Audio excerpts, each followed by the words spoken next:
Monday, October 21st. This is the regular board meeting of the Addison Northwest School District Board of Directors. Thank you all for coming. It's nice to be here at Addison. We do rotate our meetings one each year at each of our elementary schools. So, call to order. I'm looking for a motion to adopt the agenda. So moved. Second. Okay, there's a motion and a second. Any changes or edits to the agenda? Adds or deletes? You need to use the microphone, we can't hear you. Okay. I would like to add, I would like to add just a very brief announcement at the end of the board reports. So board report 6, announcement from me, if that's okay.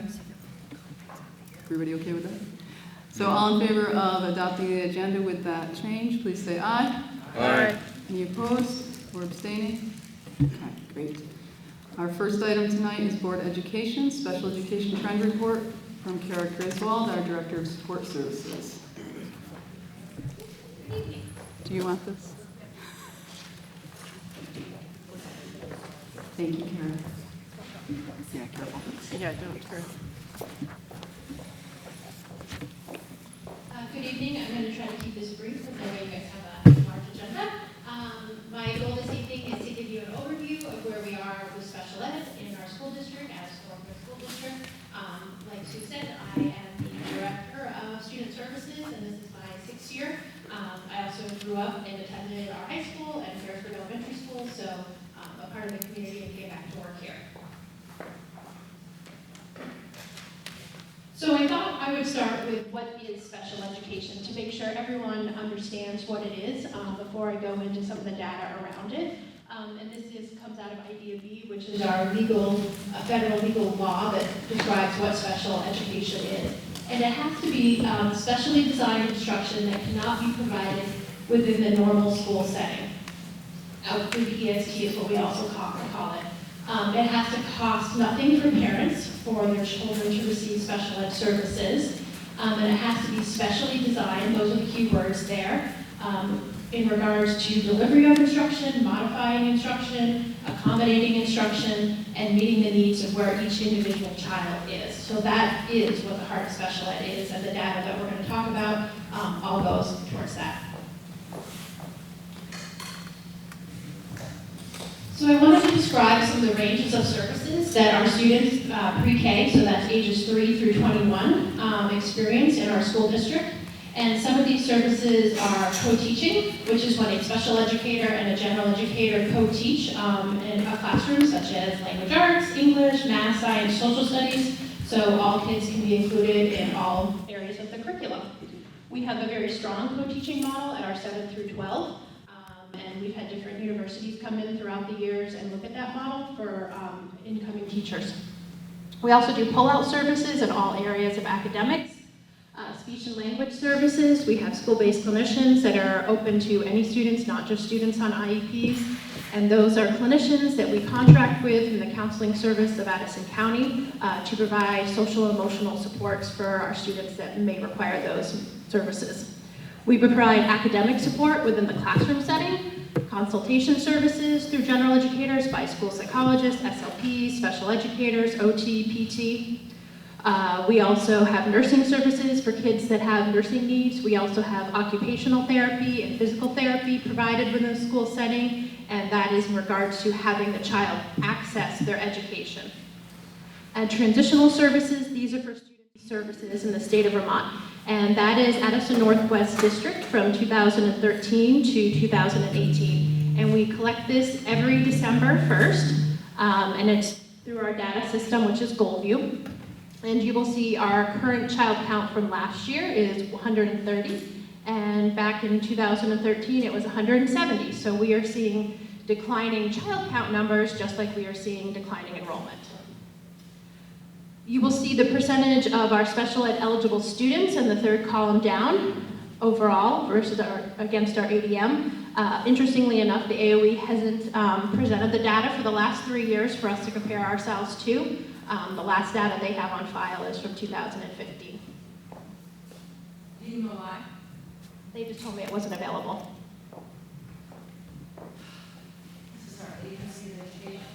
Yes. So within child count, one of the things is we look at which disability categories students fall within, and currently the federal government recognizes 13 disability categories, and you'll see them all up on the board, ranging from autism spectrum all the way down to a visual impairment. And there are certain areas that obviously have higher frequency of percentages than others.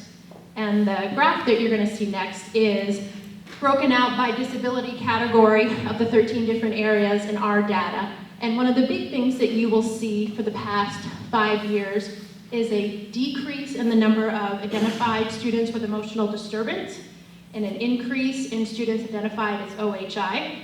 As some of you may have read in the news, Vermont has over-identified emotional disturbed students for the past 20 to 30 years by 20 to 30% compared to the national average. So one of the things our district did when we started an evaluation team 5 years ago was every student that was identified as ED to take a very hard look and make sure they're actually meeting the criteria and not just being lumped in there. So we've done a really close review of all of those evaluations and have placed them where they should be appropriately identified based on state and federal criteria. The other area that you'll see a decrease is speech and language impairment. There was an over-identification of that with a certain test that was used many years ago. The test is no longer valid or in use, and now we're using appropriate measures from 2015 forward. So the question everyone always asks is, why is special ed so expensive? Well, we have really complex students that have profound social, emotional, and behavioral and mental health needs on the rise in Vermont and in the United States. And we also are seeing a huge increase in needs of the early childhood, which is the 3 to 5 age that attend our pre-K program, and that's our EEE students. We have the highest number that I've seen in 8 years in our pre-K program for students with special needs. So there's an increase of needs at a young age that's going to carry through. And students with these complex profiles unfortunately need more services than a typical specific learning disability or ADHD diagnosis. And many people also ask why, again, the cost is so much. When students can't be successful in our schools, we have to look at alternative placements, and these placements currently range from $27,000 to $135,000 per year per student plus transportation, because we have to transport them to and from their placements every day, which typically are in Chittenden County.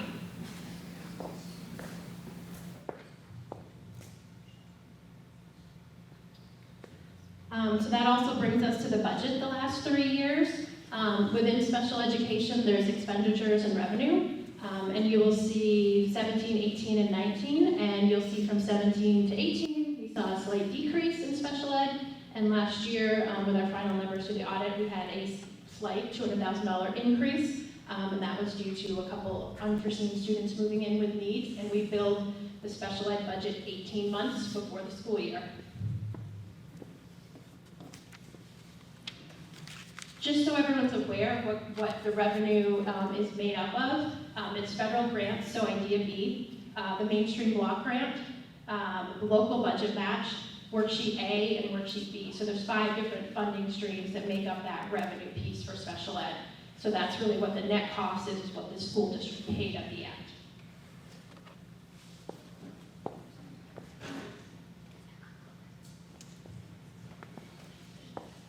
One of the things I was tasked with when I started here a little over 5 years ago was to decrease our dependency on outside agencies, which was driving up our costs for special ed, and also not allowing us to own the programs within our own setting. So these are the things that we have done as a special ed leadership team in the past 5 years, which is forming a leadership team with a vision to increase our own capacity.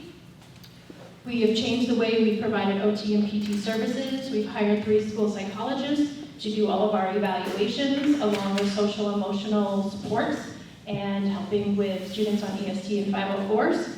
We formed an evaluation team, which has centralized the way evals are done, that are done to the T. For the past 3 years, we've had 100% compliance from the AOE on our evaluations, which I'm very proud of our evaluation team for that.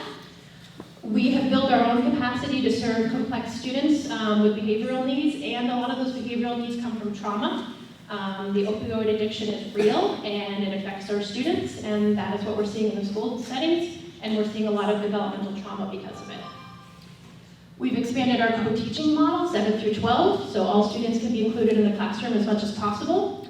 We've increased our professional staff so that students are receiving explicit instruction from highly trained teachers. That's been one of the big pushes through the DMG, District Management Group, is you want your most trained people working with your neediest students.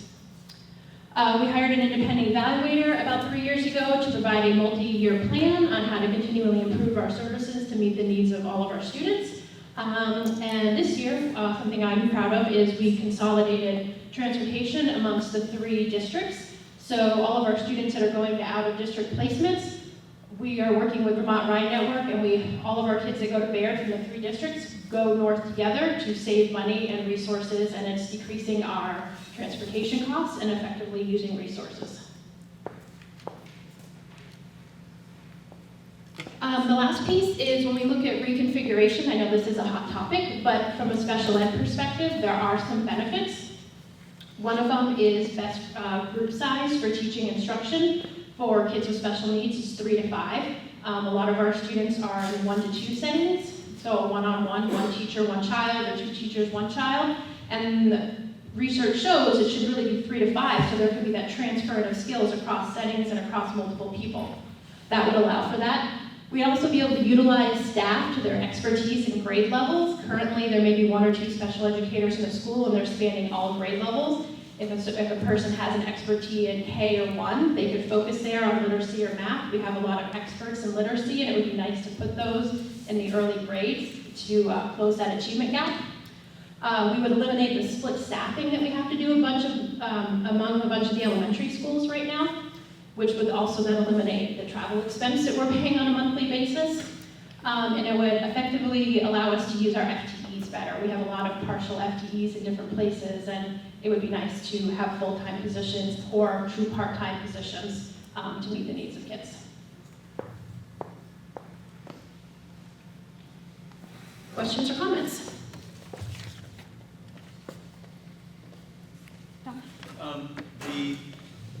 I'll just speak very loudly. When I was looking at when you showed us the chart of how many students, what percentage of the district has required services, it's been pretty consistent. There was a little bump, but it's basically, it seems like it's kind of like statistical noise. But you're mentioning that seeing more at the pre-K level. Do you expect to see an increase in what we're looking at between 2 to 6 years from now in our budgets and our needs? Possibly, but again, with early intervention, you can a lot of times remediate the skills, and then they will no longer be eligible because you've done the intervention at an early enough age. So it may wash itself out, it may not. Okay. Yeah. So help just a little bit with what Act 173 is going to mean to us. Because I was reading in like especially these contracted services, how, I'm reading just from the Superintendents Report. They've notified us that using contracted services where students' whole education programs located off-site will no longer be an allowable expenditure. What are we talking about here? We're talking about some massive costs, which we're going to get into later this evening as one of the agenda items. We can talk, I mean, you can, if you want to, just explain what's not allowed in the new. So they're moving from a block grant to a census grant, which is an average of your 3 years of your special ed costs, and they will give you that up front each year, which is different. Currently, for, let's say you have a $4 million sped budget, they reimburse you 55.69% for every dollar you spent. It's going to be changed to whatever you spent for those last 3 years that were on the earlier slides, an average of that, and they will give you that each year. Then on top of it, you still have Idea B, which is a federal grant, which is about $300,000 that we receive a year. And then you have Worksheet A and B. Worksheet A is for state place students, so reimbursed at 100%. And then Worksheet B is after you spend $60,000, they reimburse you at 90%. So what they're saying is with contracted services is some of the schools that all of public schools in Vermont use will no longer be allowed to be reimbursed. So hypothetically, let's say a student goes to SD Associates in Williston and that cost $300,000. Well, you used to get 90% of that back after you spend 60. You'll be spending all $300,000 out of your local budget. That's what they're proposing. Is this a done deal? No. There was a one-year delay, so it was supposed to start July 1 of this year with a 16-day notice from the AOE in June. So they did a delay, and then now it's still being debated in legislation with VCSVA, VPA, BISBID. Well, the AOE has notified us that the change goes into effect for next year. There are other agencies. July 1. July 1. So we're budgeting for those changes now.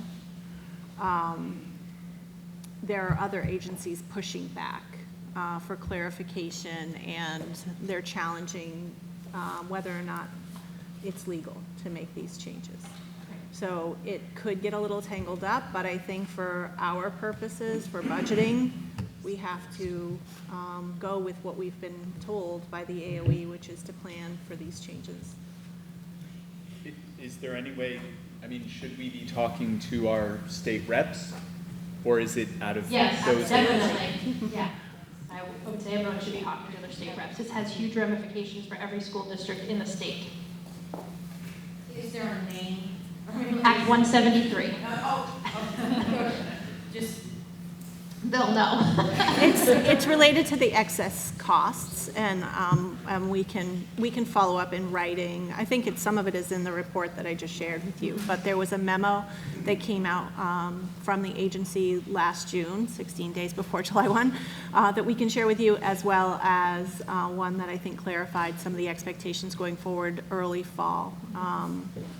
So we can share those with you too, so you have that information. Do you have a total estimated dollar amount that will impact our budget? We roughly estimated last week, I believe, 300,000. A little bit north of that, yeah. 300,000 for fiscal year '21. Above the, like, 168. Above what we would normally expect, yes. Above what we would normally. Less revenue of Right. 300,000 overall. Right. It's the revenue that's It's changing. They're taking away our revenue. Right. It's the net, But, yeah. it's 300,000 normal. Okay. The state helping us out. Yeah. Yes, we can use the funds more flexibly. But you have less to use flexibly. Right. we have, in the, papers and stuff, $995,000. We're to stay below the threshold, we're gonna have to cut that much. This is in addition to that 995. Well, This is, Yes and no. okay. So when we estimated the 995,000. Oh, sorry. When we estimated the 995,000, we did that way back in May. We did it was a projection for a 10-year, and we estimated that amount. At the time, we knew that Act 173 was coming. We knew how the block grant was changing and how the funding source was changing, and that we would be using a 3-year average, so we used that method to estimate. What we did not know is that some of these extraordinary costs for special ed students were going to be disallowed. So a piece of it we knew, and a piece of it we did not. So it may not be 300,000, but it might be On that 150. number, right. It's 300,000 potentially compared to what we have today. Yeah, I'm trying to get a perspective of future Yeah. budgets and cost reductions. So it may not be another 300,000 to add to that 995, but it might be 150. Right. Yeah. Any other questions on maybe not the financial aspect, but anything else for Kara? Okay. Thank you. Thank you. Okay. So we are moving on to board and committee reports, the superintendent's report. Oh, do we just have this one microphone? Yeah, I have something to add to my superintendent's report. As you may recall, last year, we joined as members of the New England School Development Council, and as part of that annual membership, they give us a couple of reports. One of the reports is historical enrollment and an enrollment projection report. So I wanted to add that. I didn't have that attached to my original report, but we'll attach it to the minutes. So I just wanted to share that with you as well. So it has enrollment back several years, and then it goes forward to school year 29-30, actually. And it matches with our projections that we have already shared earlier, but I think it's, it's good information to have. It also shows some different cluster combinations, which is useful, and the percentage changes and the projected percentage changes over time. So.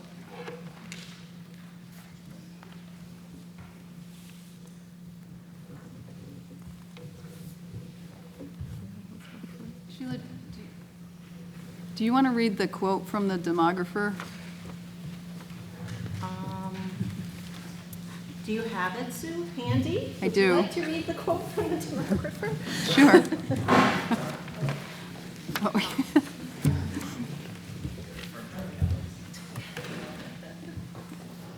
Thank you, Tom. Yeah. There was an added note that came through with the report from NASDAQ from their demographer, Don Kennedy. And he states, the NASDAQ projection fell within 16 students of the K-12 total, 885 projected versus 869 enrolled. Annual births have declined from 76 per year to about 72 per year, and fewer new families have been moving into the 5 towns. Thus, the district can expect to enroll about 15 to 25 fewer K-12 students than in prior years.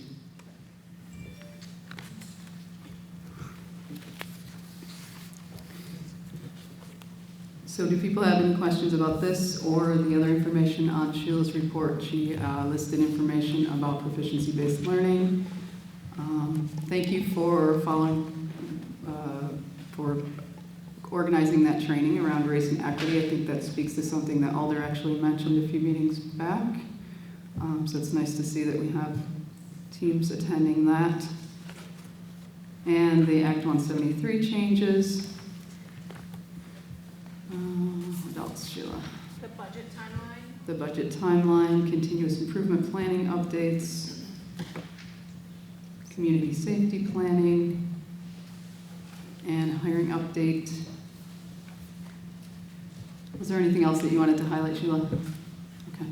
Here, can you pass that to me? I just want to make a clarification.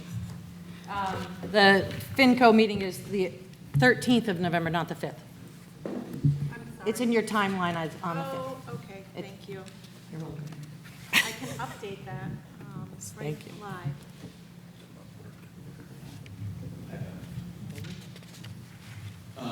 So Sheila, first I wanted to say thank you for your very clear statement about why proficiency-based reporting and grading makes sense. I thought that was a great statement. And I think actually it would be helpful if it were on the website and not buried in agendas and minutes, because I think it is a very helpful statement about what is a pretty big change.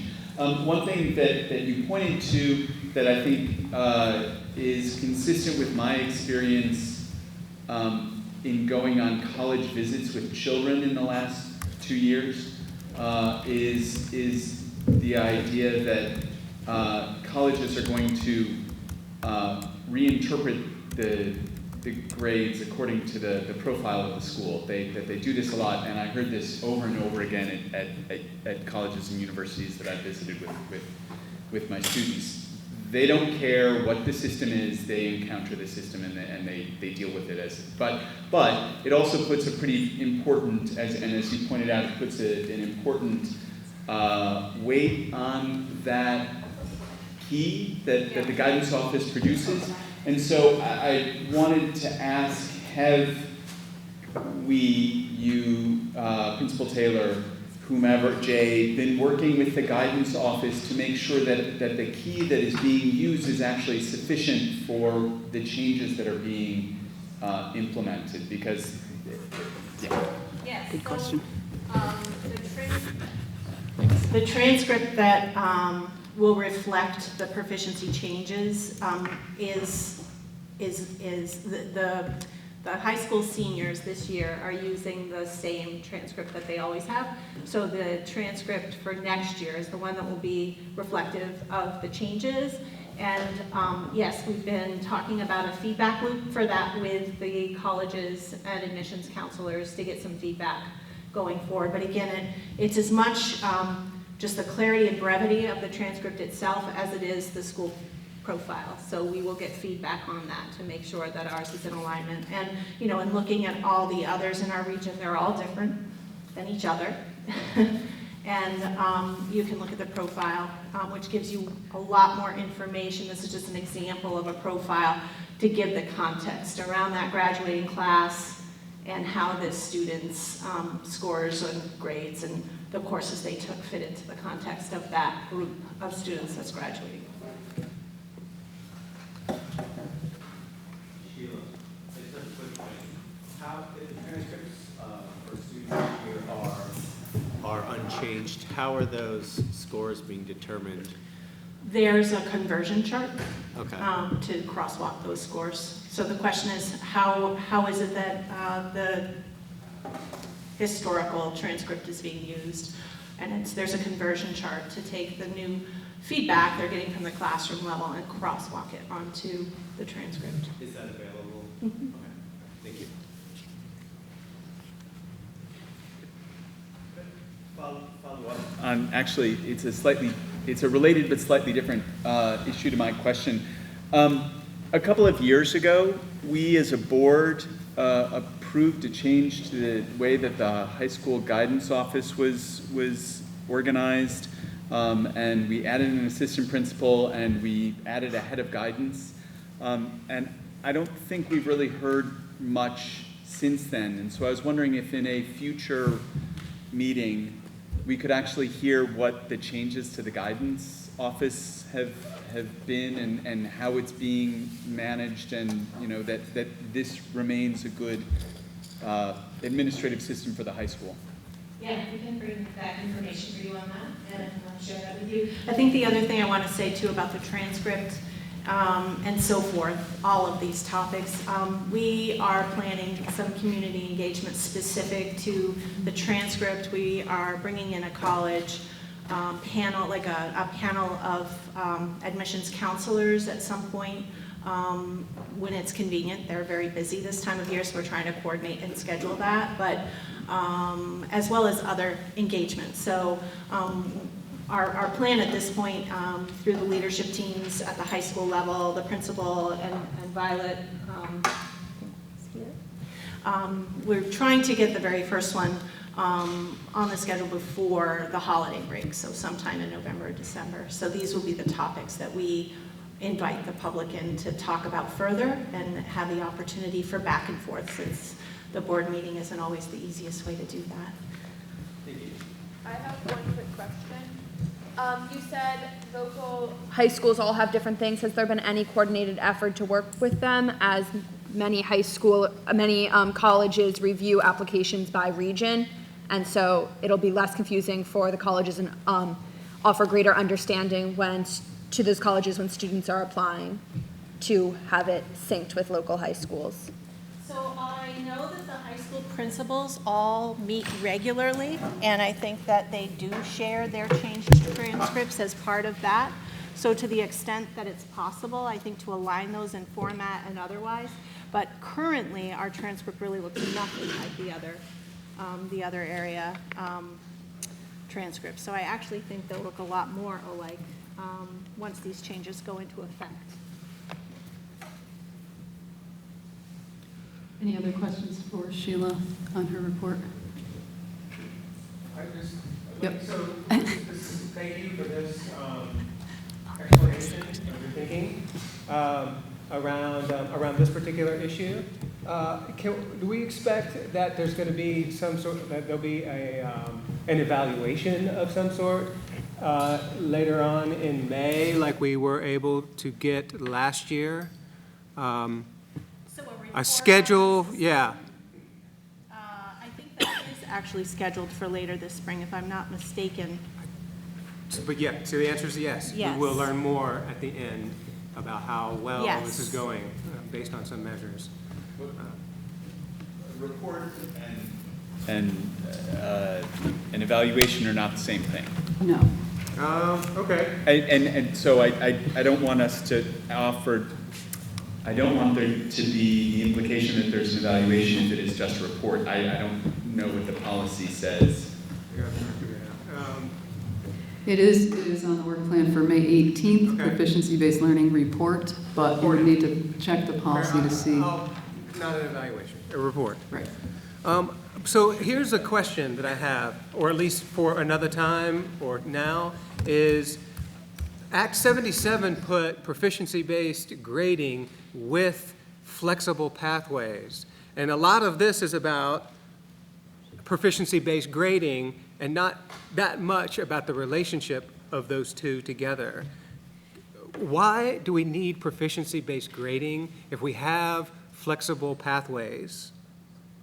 So I think, as I said in my report, they didn't actually put proficiency-based grading on the docket. They put proficiency-based learning, right? And I think that in order to measure proficiency-based learning, you need a different metric, you need a different system, you need a different scale. There aren't 100 degrees of separation between these concepts when you're moving along a developmental continuum of growth, right, toward these application of knowledge and skill. It's measured differently. And so the scoring changes that you see are really just reflective of the learning environment changing. And what is also embedded in the research is, in the rule change, is that practices need to be research-based. And we know that practices where transparent learning goals are clear to students and the feedback they're getting is in relation to those specific targets works to improve student learning. There is nothing that ties grading in terms of percentages on the 100-point scale to improved student outcomes. Nothing, no research. So to be in alignment with research-based best practices, we have to give criterion referenced feedback to our students. That's what this is about. The rest is just labels. It doesn't matter if we call it a 1, 2, 3, 4, we come up with letters or other words. The rest is just labels. What we're really trying to get at is giving students that feedback on their learning and those targets. I don't know if that answered your question. Does that answer your question, John? I'm learning. Bill, do you want the mic? I think I'll just talk really loud. And I can. I hear what you're saying, then what's the utility of a translator that turns all of that into a letter grade? Does the letter grade even mean anything? I mean, you're saying that these It's are... just a label, right, that Okay. means sort of in synthesis. So when we are looking at those proficiency-based scores, those are scores on individual assignments. And then when we want to look at the student performance in aggregate, we use a decaying average, actually, to get a score that sort of represents that performance over time. And then within a range, because we're not looking for all 4s or all 3s or what have you, within a range, we're saying the top performance in this category is a range of performance. I think it's 3.6 to 4.0. That's the top range of performance. So to give that top range of performance a label, the top range, we're going to give it a letter grade label because that seems to be comfortable and known to people, that letter grade system. So it's just another label for a range of performance that represents the aggregate scores from those proficiencies. Okay, thanks. Mm-hmm. Brad?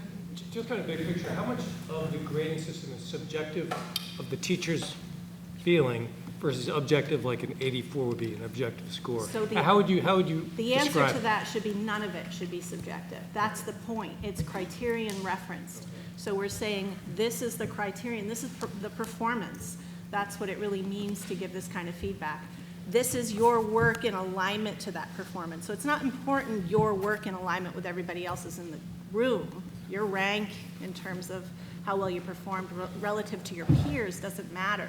It's how you performed relative to the standard, to the objective, to the criterion that matters. So it can be improved upon, and it's a system of learning, and it's a system of assessment that we're working toward, because it takes calibration for teachers to look at the very same piece of student work and look at the criterion and see clearly and directly this represents, a 3 or a 4.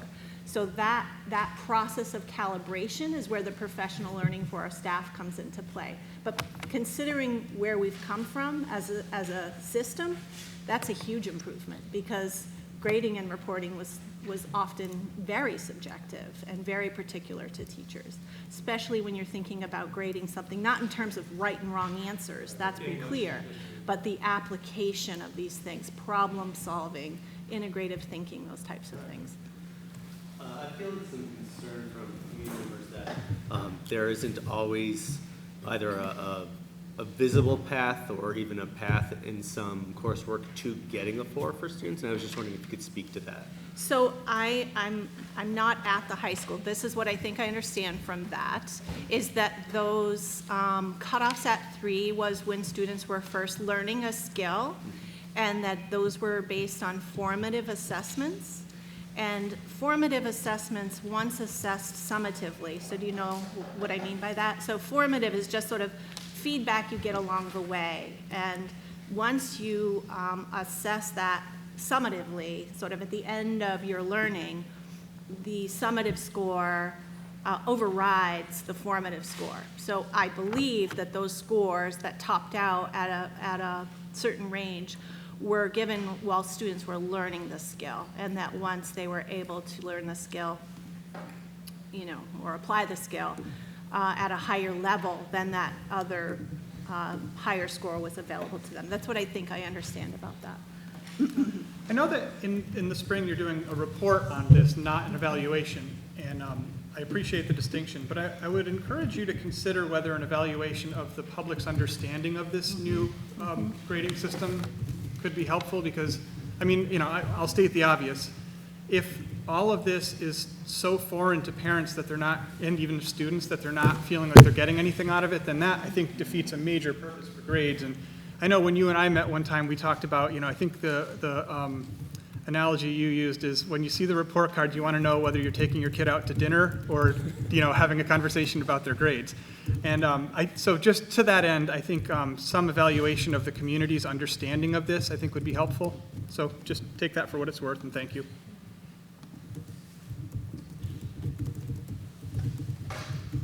Okay, shall we move on to the Director of Finance and Operations report? Thank you, Sheila. Oh, do you want the? It's off. Yeah, I don't think I talked as loud as other people, so I'll use the mic. I submitted my report with the agenda. There are a couple of points that I just want to bring up regarding the report. Regarding just the general rule of giving you guys financial reports every month. This is the month where you see extra reports, because you get a quarterly report that shows all the other funds that are not related to the general operating, so grant funds, special revenue funds, food service, so you have a report in there that includes all that. Someone did request to know the end result of how much we funded the food service program through the general operating, so that total figure is in there. And one thing I wanted to clarify regarding general operating reports this month, I mentioned it in the report, but just to explain a little further regarding the HRA expenditures and how we're changing how we encumber those for the current year. When our auditors came in to look at last fiscal year, And maybe even, the prior year at first, when we started these HRA plans with our health plans, nobody really knew what the usage was gonna be. We didn't have any gauge to know how much on average are our employees going to spend in healthcare using this kind of HRA mechanism. So we didn't have any basis. We used maybe the state average to estimate what we thought that would be, but it wasn't our numbers. After the first year of running the program, we were able to ascertain we were about at 75% usage.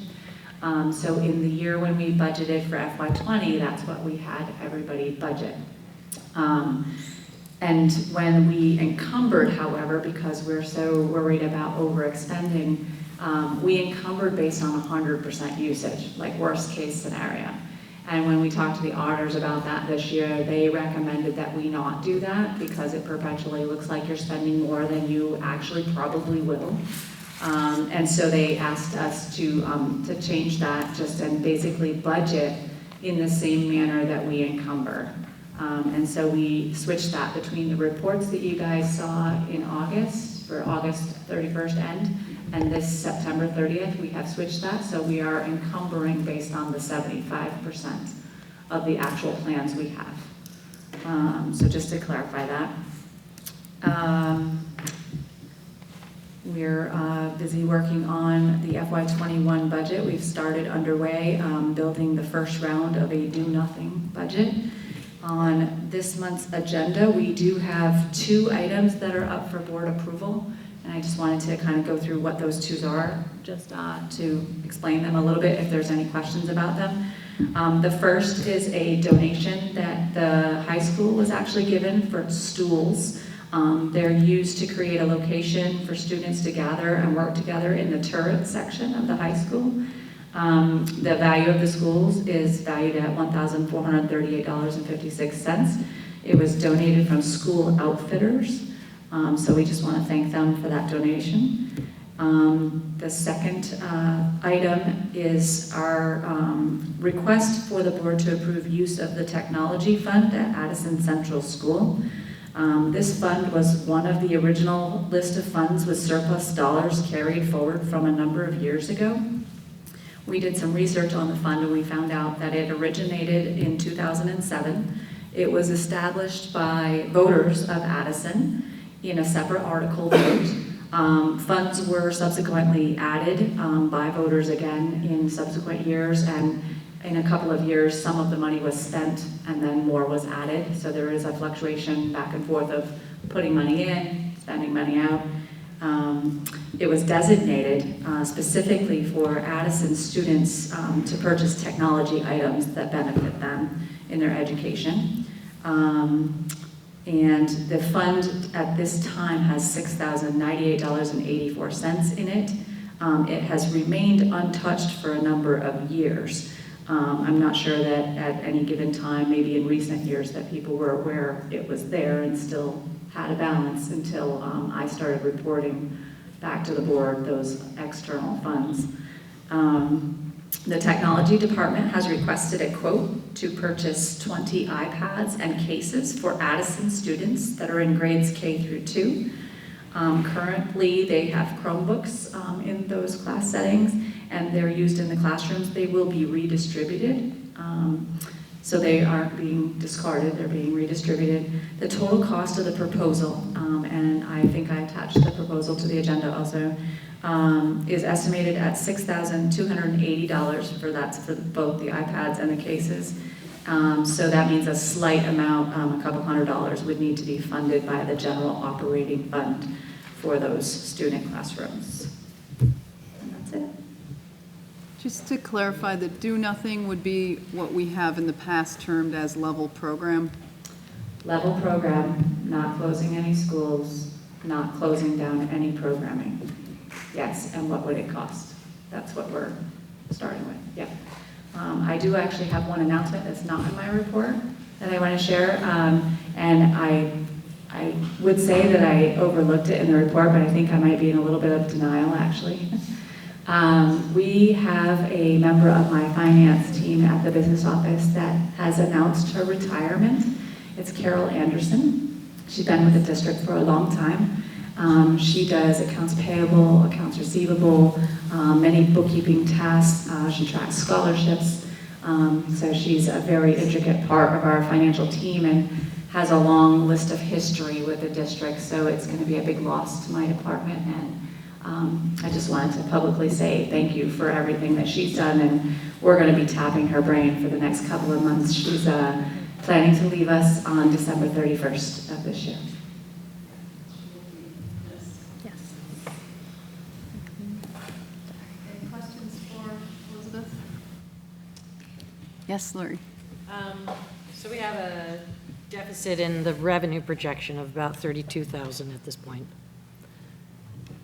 And Based on special ed. yeah, so it's not a big number, but, you know, looked big in my bank account. But anyway, we're gonna just wait and see, right? We're not gonna reduce any spending anywhere yet. So typically we file special education expenditure reports 3 times a year. The first one we get to file is when we close October, so October 31st. By November 15th, we have to file a report with the Agency of Education that tells them everything we've spent thus far on special education. It shows our grants and revenue sources back to them to offset that.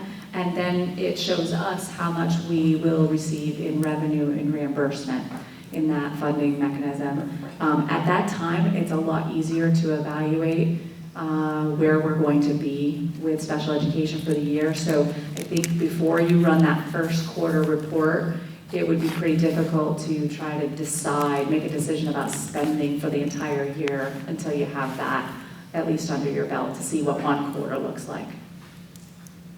And then the last question is, on these other funds,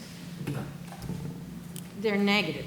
The grand total is a negative fund balance. So help me. So there's 2 different situations. Sometimes, well, first I will say that in a fund balance account, a negative number is actually a good thing. Because that sounds crazy. The accounting system shows a credit balance in our system when you have a fund balance. So that's the first thing. But there is a secondary piece to that. And that is when you're looking at, say, revenue and expense accounts. In these other funds, if we haven't been given a budget to load for them yet, which basically means a plan to spend down that fund balance, they could also appear negative in those lines. And it's merely because maybe they've spent $200 in supplies, but they haven't officially given us the full budget for the whole year. Thank you. Anything else for Elizabeth? John? Okay, so when you start to make the new budget, we had been talking at the Finance Committee about various numbers to use for what we expect general inflation to be next year. Where I just saw the COLA came out from Social Security at 1.6. What do you expect to do? That's a good question, because I saw your email today, and there are different numbers out there. And basically, you know, we kind of need the board's guidance or the Finance Committee's guidance to know what we think we should put in there.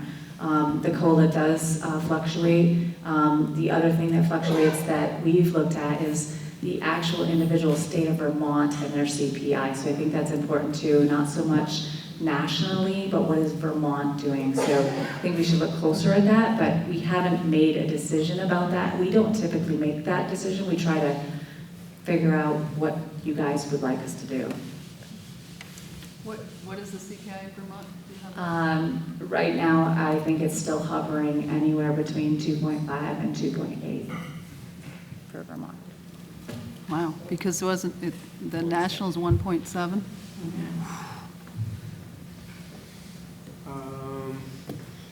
Okay. You all are going to make a budget, the level program budget. I think what we agreed to at the committee was that because of the seriousness of our financial issues, that we were just going to take like a 0% increase for some of those utilities. Is that doable, or is 1 point? Yeah, so that was one thing that we did start, as we were starting to build, we were going to, right now, the way it sits is we were using CPI for things like supplies and such, but under your recommendation, yes, for like utilities and such, we were using a 0. So we can assign different increases or estimates to different kinds of costs in the budget. We don't have to just apply a certain percentage to all of them. So as long as we, have those decisions made about what we think we want to do for specific costs, we can do that individually by cost. How much of fiscal year costs are contracted out already that are kind of untouchable? If you had to just take a guess. This fiscal year, a lot. I would say most of them. So that's basically where you see the high number of encumbrances already entered into the system. That means they're either a educated estimate of what it cost last year or they're a contract. And does that roll over? So when you look at 21, does it roll over and replenish? How would you look at that? Some are multi-year contracts, and so some of those services might be a 3-year or a 5-year contract, and there might already be an embedded increase in that contract that was agreed upon a few years ago. So addressing John's some of them question. are not.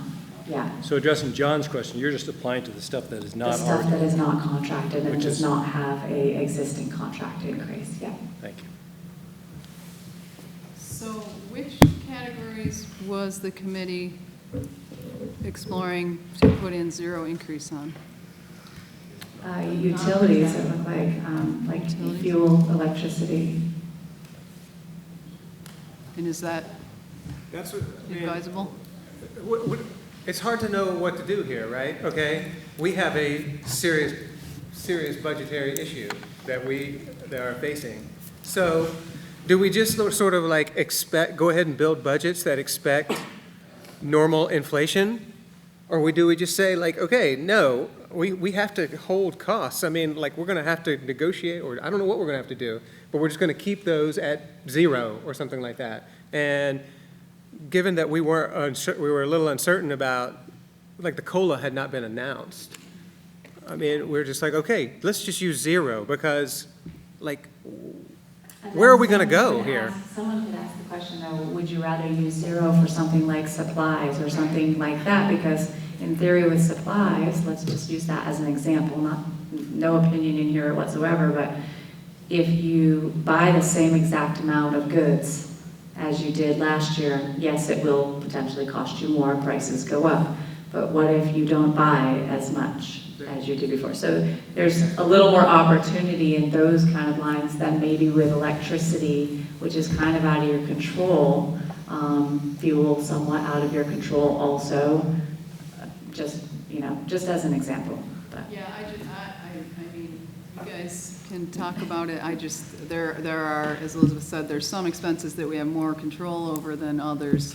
I would hate for us to get to a point where we're overspending Well, actually, beyond that's the what budget. I thought that we agreed to in finance, was that utilities, we would still do inflation because we don't have control, but things like supplies, Oh. we could say, That was kind of flat. we'll just have to buy less paper or use less paper because Right, we can't. I could look back at the minutes and confirm that and make sure that that's what we're doing, because, so we've been building a lot of stuff into that budget, but you could be right, I might have it reversed in my mind, but yeah, that would make sense. But I'll look back at the minutes and double check and make sure that's how we've actually put it in so far. Okay. I don't think we're at that step yet, we're still doing like the payroll, the salaries, the benefits, we're working on that part right now, so we haven't gotten to that step in the process. So is there clear guidance, or are you guys meeting again to clarify the guidance? Meeting on the 13th. So we have a meeting on the 13th.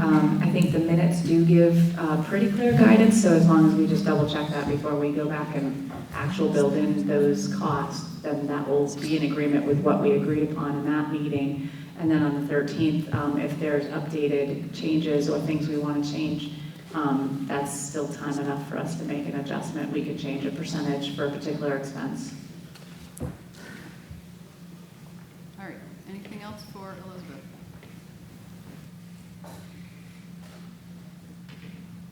Okay, so we have a report from our Director of Learning and Technology. Violet? Oh, hello.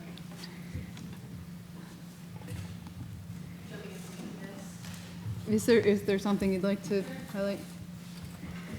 I haven't planned anything because I was able to talk with you all, many of you all last week. Let's see. So last week I gave the curriculum report essentially stating that we have no district coordinated curriculum and went through a plan for engagement of creating curriculum and cohesion. In my report, I noted some of our work. Thank you so much here. I'll do it in order. Yes, I'm so sorry. Violet Nichols, Director of Learning and Technology for the district. So in my report, I actually attached the PowerPoint of the comprehensive needs assessment that I delivered this afternoon to the educational leadership team, which is a district leadership team. I did reference that in my curriculum report last week. Let's see what else. I'm working with local schools on an equity literacy grant. This is something that I'm partnering with teachers as well at the high school level. Our writing committee has been hard at work. We're having, this is pretty exciting work, for every grade level there are teachers who are running sessions for other educators in their grade bands, and that is for a writing prompt in the window open today. It'll close on the 28th. Going back to that cohesion and teachers supporting teachers. Did a lot of professional learning this month, working with teams, learning still about our systems and our district in general. Tech Department, Elizabeth revealed our exciting update here. One of our hopes is to integrate iPads for K2 students, developmentally more appropriate, a lot more opportunities educationally for that early childhood grade level. This is not going to include purchasing additional tech, as Elizabeth said. We do have a current replacement cycle, and so we're able to take computers from lower grade levels and add them to the replacement cycle so that we can replenish supplies for grades 3 to 12. And then there are many, many aspects of the other areas that I work with, from health and wellness all the way on. I won't go into those. Does anyone have any questions?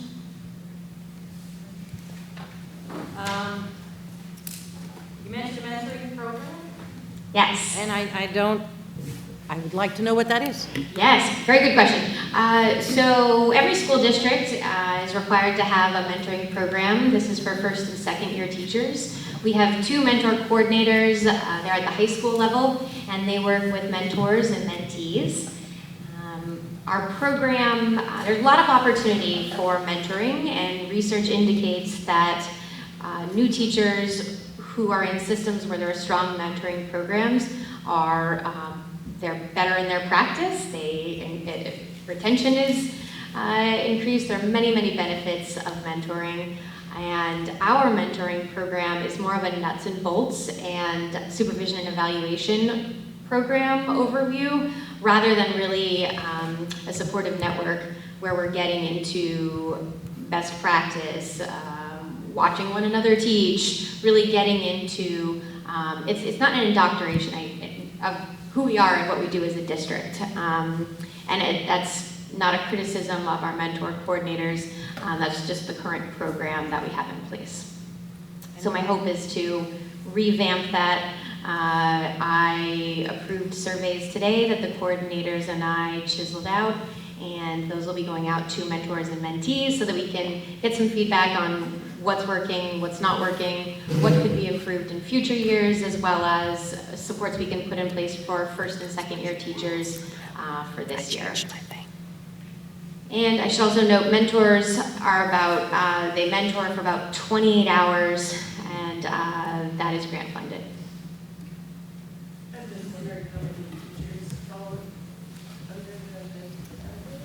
I think we have 14 mentors this year, and the mentors work directly with first year teachers. For second year, it's a critical friends group, which is something like a PLG, student life in it too.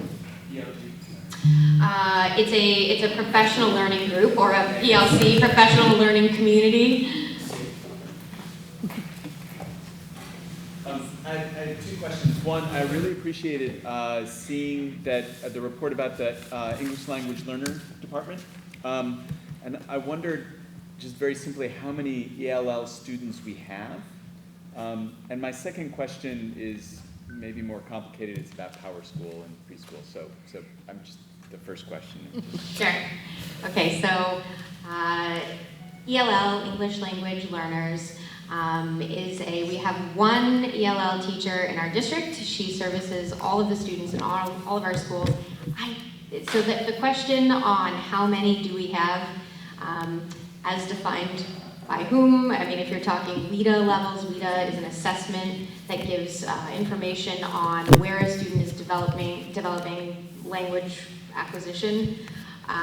So if you're defining a student whose first language was something other than English, I'm not even sure that we have that information. I think that our ELL teacher works with about 10 students right now.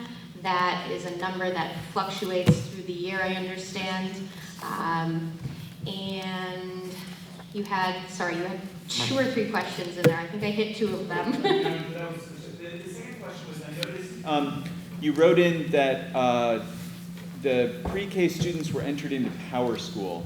And I'm a little confused about Power School versus Jump Rope. And maybe now is not the time to be talking about that, but why are we entering? That's just our student information system. It's just a student information system. So pre-K students are required to be in Power School, which is it's a database, if you will. And Jump Rope is used at the high school level. It's not something used at the pre-K level. Will Jump Rope move down as we were? So at this point, the elementary school system will remain solely with Power School because it's They're different systems. They have different purposes. It happened to be that we used our student information system to also communicate about grading and reporting. At the But elementary it's a level. standalone student information system, so it houses all their demographic information and so forth. Contact information, historical, important other information, so. My confusion here is because Power School was the system that I have used or been requested to use as a parent. So it's where we know that you are the parent of some of our students. It's how we contact you on a snow day, for example. How teachers do attendance, many functions. It's a holder of, it's a warehouse for many pieces of information. Okay, thank you. Thank you. Thank you for that comprehensive needs assessment. That is wonderful. I hope we can learn more about that through later in the year, maybe, or next You could fall. come to an ELT meeting too, open invitation. Okay. Maybe I will. So can I just, Yeah. something really caught my eye. And it's related to the proficiency-based grading, and it's on the last slide of your comprehensive needs assessment, and it says, students don't see a connection between their PLPs and their coursework. That's a pretty bold statement. May I see Yeah. specifically where you're? It's the last slide on the, Yeah.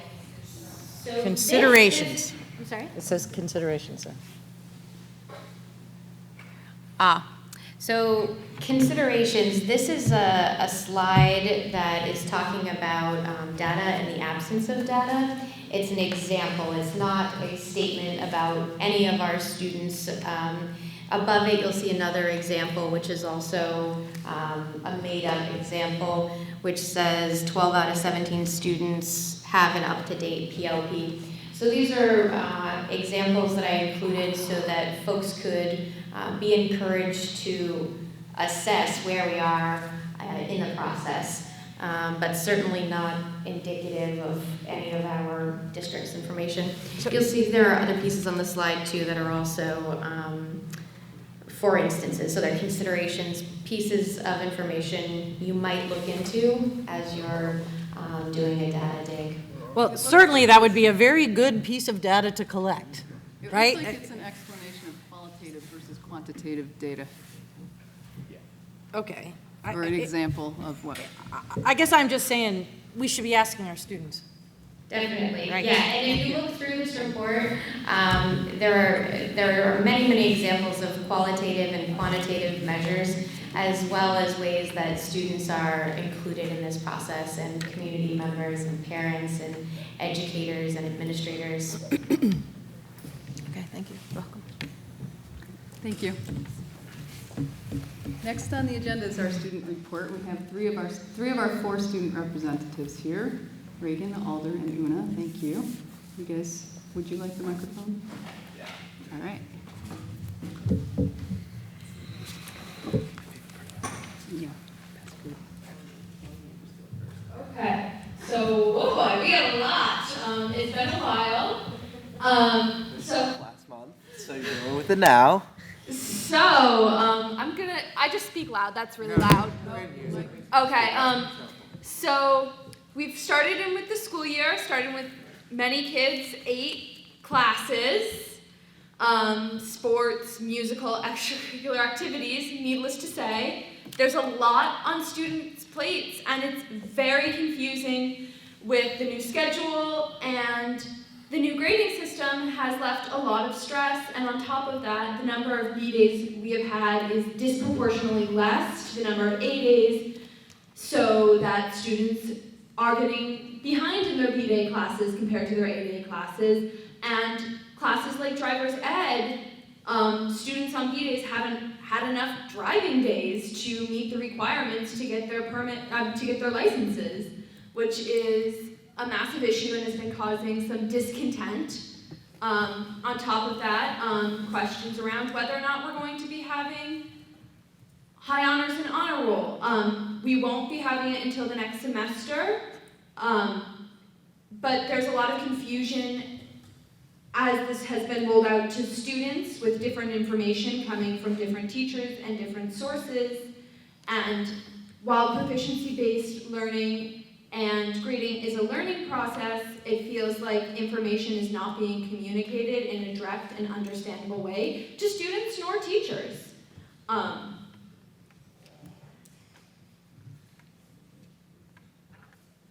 On top of that, we have said that this isn't just proficiency-based grading, it's supposed to be proficiency-based learning and flexible pathways. However, that is not the case. We have switched our grading system without ever switching our learning system. Recently, a group of students went to a workshop called Communicating School Redesign, where we talked about this, and the general consensus is, while there is support after learning about flexible pathways and proficiency-based grading and all the amazing opportunities it offers to students, we were just told that this is what we're doing. We were never told why in a meaningful way that connects to us. It was poorly communicated, and we went ahead with the grading without having the learning system implemented. And while some teachers, to be fair, are definitely doing it, many are not because they have not had the time to update their curriculums, to be informed about this, to be told why we are doing it, which has led to confusions in classrooms and classes, and a general apathy towards our grades, and people not checking them, people shrugging their shoulders and going, who cares? Which is extremely dangerous because this proficiency-based grading was supposed to make students care about their learning and feel involved, and it's having an adverse negative effect.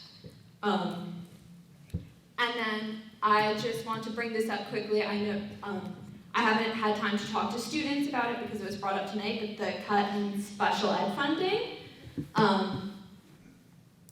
I want to bring up that's extremely harmful to special students and special ed students especially, and with foreseen cuts coming up, I fear that special ed may be one of the first things on the chopping block, and many students, myself included, have heavily benefited from it. And then the last thing on school closures, which I know that's why many of you are here tonight. So the big thing is, if we don't close at least one school, the high school will suffer the cuts in AP classes, band, and sports, which no one wants to see.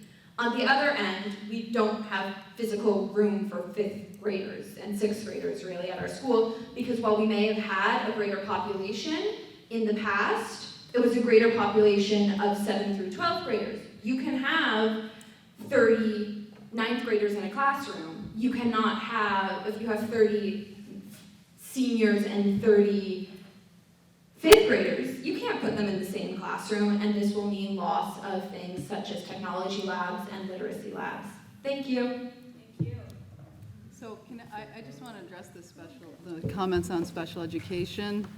What we heard tonight is information that's coming from the state. That's not a cut that this board is making, and we are mandated to provide special education services, so those would never even be able to be on the chopping block. But if the state cuts So- spending, the board isn't going to raise spending, which is still going to affect students. So we are mandated to provide all of the services that are outlined in students' IEPs. The money will need to come from somewhere. Will it impact students? Well, there may need to be cuts in other areas in order to provide the mandated special education services. That's a potential impact, yes. All right. I have a few more things to add on. One is that for the first time, we did a day-long Peace One Day celebration, and most of the feedback I've gotten that it was pretty good. So I'm going to consider that a success, and I've had interest from students about continuing that in the future, which is awesome to hear about. Also, the senior class walkathon happened last week on Wednesday, and we raised over $7,000 and walked 13 miles for Women's Safe, which is a nonprofit that helps survivors of domestic and sexual abuse. And then the main thing in everybody's mind is school closure. And I definitely want to say that there are concerns that students have, specifically around where are you going to put the students? How is that going to impact what's available? But I also got this handout on my way in, and as a student, I was taught to always check the sources and, double, triple check. So I did, and I just want to clarify some things that are in here that didn't seem to be painting the whole picture from the sources they had. I'm not sure if everybody has this. No. It's about the importance of why small schools matter. And in the first section, it talks a lot about small schools. And so I looked at the source, and they defined small schools as having sub 85 students in a class. If you look at our enrollment now, we have only 2 classes that exceed 85 students, and if you look at the projections in the future, there aren't any. And a big point that I brought up is that being small is not what allows students to perform better. It's the connections they have with their teachers, the feedback, and those are just simply easier to implement in small schools. It has nothing to do with the numbers. It's about that personal relationship with the teacher. And we already deal with those class sizes in the high school. And another point that was brought up was the bus system and how having kids have hour-long bus rides is sucks. But I think something that wasn't mentioned in this is we already have to do that because the buses that take the students to the elementary schools are taking them to the high schools too. Like a student that lives in Ferrisburg and has they're a high school student, they have a sibling in the elementary school, they both get on the bus at the same time, and then the bus goes to the elementary school and then to the high school. In some cases, at some parts of Ferrisburg, the journey is actually being shortened because the distance to the high school or to the Virgins Elementary School is shorter than the distance to the Ferrisburg Elementary School. There are some students that would have to drive through Virgins to get to the Ferrisburg Elementary School. And I just thought it was important to sort of clarify those things on this. I I am not of voting age, and I don't live in Ferrisburg and Addison, so I can't say whether or not it's in the interest of those towns, but from the information that I have seen and what I've heard would happen to make the budget work should those schools not close, it is in the interest of the students of this district to prioritize programs over buildings. Thank you very much.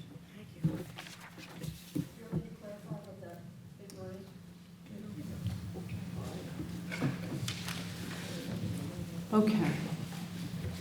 Thank you very much, students. That brings us to our board reports. So first up is the Hanford Career Center. Do you want to, you have a written document here. Do you want to add anything or highlight anything? The only thing I will say is, microphone. The Hanford Career Center is getting ready to undergo a 6-month community engagement vision process, and they're going to be looking for community members to join a steering committee. So I just want to put that out there in case anyone in this room might be interested. Just get in touch with me. Thank you. Okay, facilities. I'm apologizing in advance because I'm going to read a statement to the board and the community that I'm going to be forwarding to the or asking Sheila to forward to FCS to put into their newsletter for the coming newsletter, because I don't think there's been any public information that's been delivered to the parents and families of FCS about the condition of the school. So I'm just going to read it so that you all are aware of what it is that is going forward.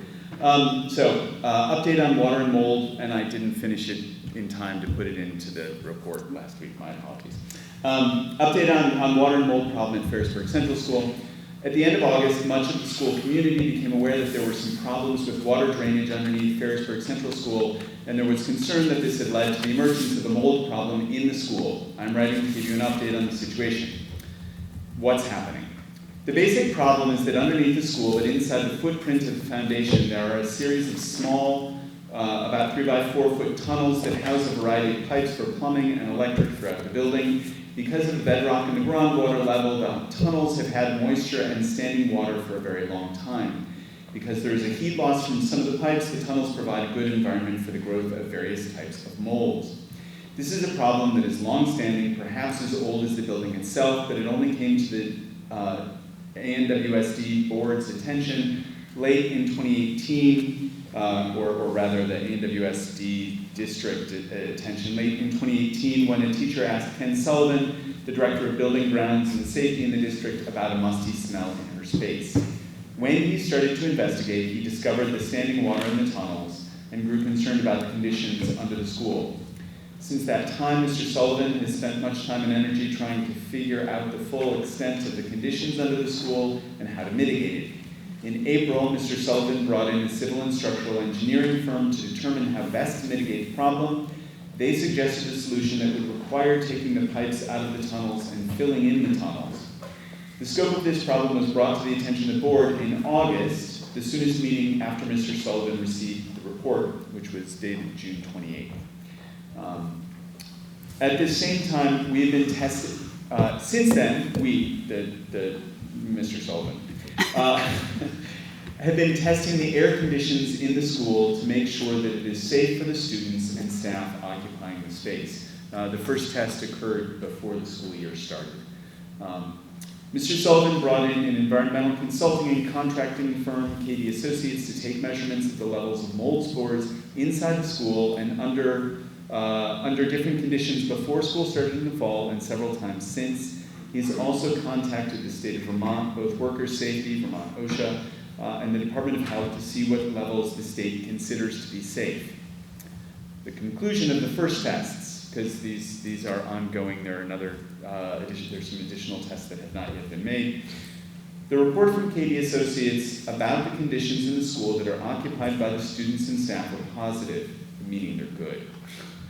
They report that throughout the school, including the classroom that was first flagged, there are not elevated levels of mold. Instead, the reports have said that, quote, there appear to be typical concentrations of indoor and outdoor spores, unquote, and that, quote, there does not appear to be an interior airborne mold problem in the classroom, hallway, lobby, gymnasium of the Ferrisburg Central School. There are elevated levels of mold in the boiler room, which has access to the tunnels that go under the school, but to reiterate, to date, the level of spores have been determined to be okay, and the people in the building can work and study without fear. What's next? We, the board, Mr. Sullivan, remain in a fact-finding mode. We are continuing to test the air levels, and Mr. Sullivan will have some additional engineering firms brought in to suggest solutions for mitigating the problem. At that point, when we have a better sense of how to best solve the problem, we will be in a position to put out an RFP to fix it. This, of course, raises an important problem about whose problem this is to pay for. Although this is a separate issue from the board's proposal to close Ferrisburg Central School, the question of this water drainage mold problem at FCS complicates the discussions. The school district currently owns the building and is responsible for its upkeep. There are uncertainties about its future ownership, but we remain in partnership with the town and are in communication with the select board. Great, thank you. Any questions for Tom? All right, thank you for following up on that. When do we anticipate the next, really assessing what's the next steps to actually fix the problem? So, as the statement reads, we are still, I think we have another 2 to 3 weeks of air testing. There's at least 1 to 2 engineering firms that are coming in to talk about what other possible solutions are. And it does take time for those reports to come, so I don't have a clear answer to that. Potentially a couple of months. Yes. Yeah. Yes. Bill, did you have a question? Yeah, I think that sort of answers the question. I think, first, I believe that the air quality is safe in the occupied spaces. I believe that. I've read those reports, and I take that for its value. I take it for what it says. But is there a sense of urgency? I mean, are we feeling a sense of urgency for this? I am, and I don't want to become like alarmist, like that just because there's mold elevated down in the boiler area that suddenly means it's guaranteed to eventually spread. I mean, the elevated levels may have been there for decades for all we know. But there are some people who I think, are reasonably concerned about the fact that there are elevated mold levels in that area, and that perhaps under certain circumstances, like maybe when we move into heating months, that could change, and that there could be penetration of that elevated mold level into the occupied spaces. So I guess, is there a sense of how can you speak just a little bit, Tom, to that? Yeah, 2 things. One, the most recent report had the furnace was on. Okay. At least that's my understanding. And so, again, there remain as since you've read the reports, the reports state very clearly these are snapshots in time. And so this is why Ken has been very clear about changing the conditions during which the tests are being made, so that we can actually get a better sense of the varying conditions that are going on. Because this is a reasonable fear and a reasonable concern. The other thing is that we did not have, and I may be using the wrong terminology, but we didn't have a compact space policy about how people should be acting in a space where there might be compromised air conditions. And so, what's that? Yeah, confined space. And so Mr. Sullivan has put those together, first for Ferrisburg, but he's also looking at the other schools and seeing what are the needs for the other schools. So there's not a sense of panic, but it is certainly on his radar, and I think it is on the committees, the facilities committees. This is what we are concerned with right now. Thanks. Yeah, I think panic would be wildly inappropriate, but I do think urgency is appropriate, and I feel like you're hearing that. So thanks, Tom. There was also one of those reports that tested the air outside the building, and the levels of mold spores in the free air were way above anything that was any place inside the school. Yes, I read that too. Yeah. It's true. Anything else for Tom? Thank you. Finance Committee. Any update? We have your, okay. I think it speaks for itself. All right, thank you. Negotiations. You were there, I wasn't. Oh, I actually linked here the update regarding the statewide health insurance negotiations. But everyone can read that. It's ongoing. Any update from the? We've started talking with both unions. We have begun negotiations with both the support staff and the teachers' unions. Yes? I would just like to put in public some of what the statewide health insurance negotiations team said.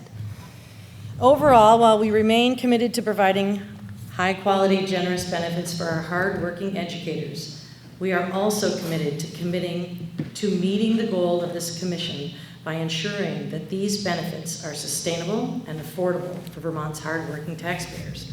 Unfortunately, in meeting after meeting, what we hear from the union is that they just want more, regardless of the cost to the taxpayer. This is unacceptable and runs counter to the mission of the commission.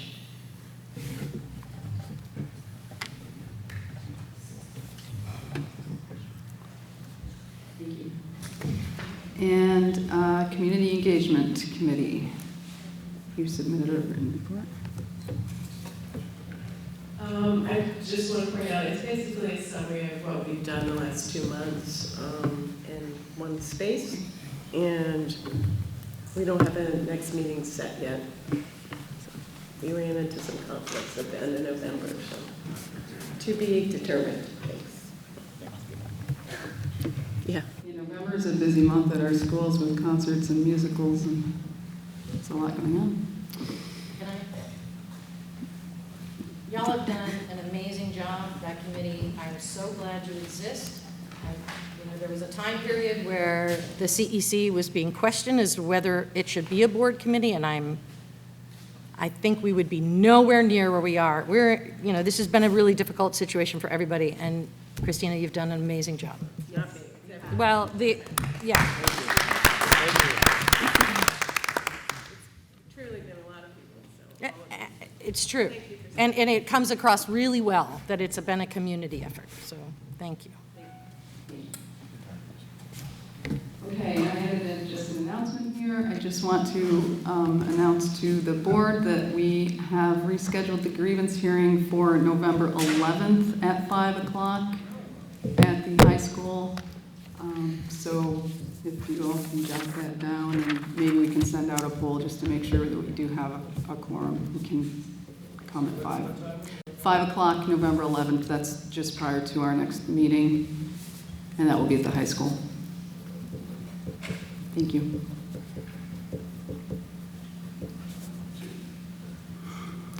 Okay, so we're going to move into board discussion.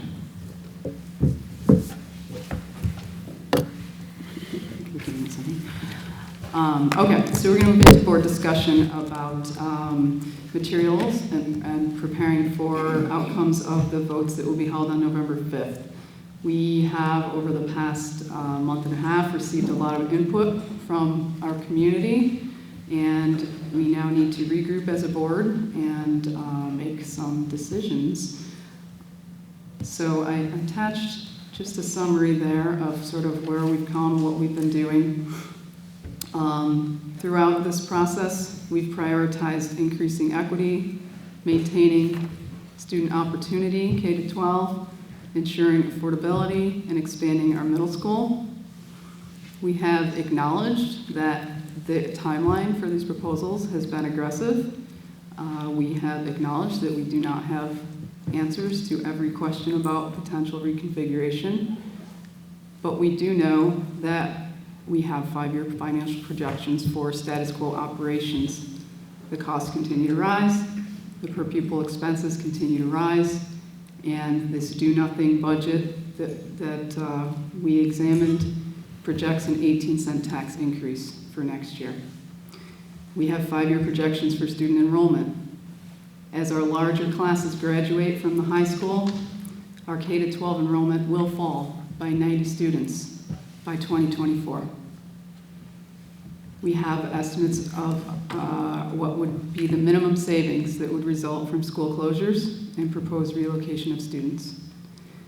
These minimum estimates assume that the district keeps the buildings and is still maintaining them. The additional savings would be realized if the town chose to assume ownership. We know that operating 3 elementary schools for our current enrollment of 400 K-6 students is inefficient. It results in inequitable opportunities for our students, and it's a poor use of taxpayer money.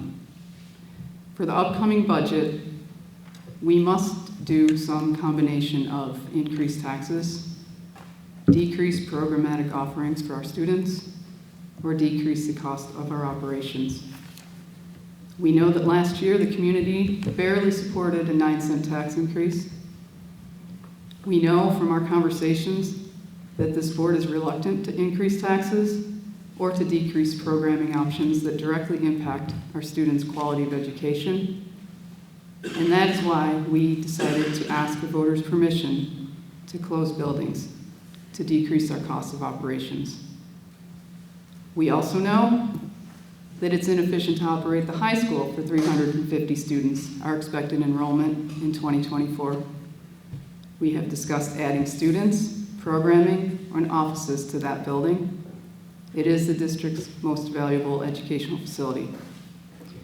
We have learned new information regarding Act 173 special education funding changes that incentivize us to house alternative education students and programs within our district.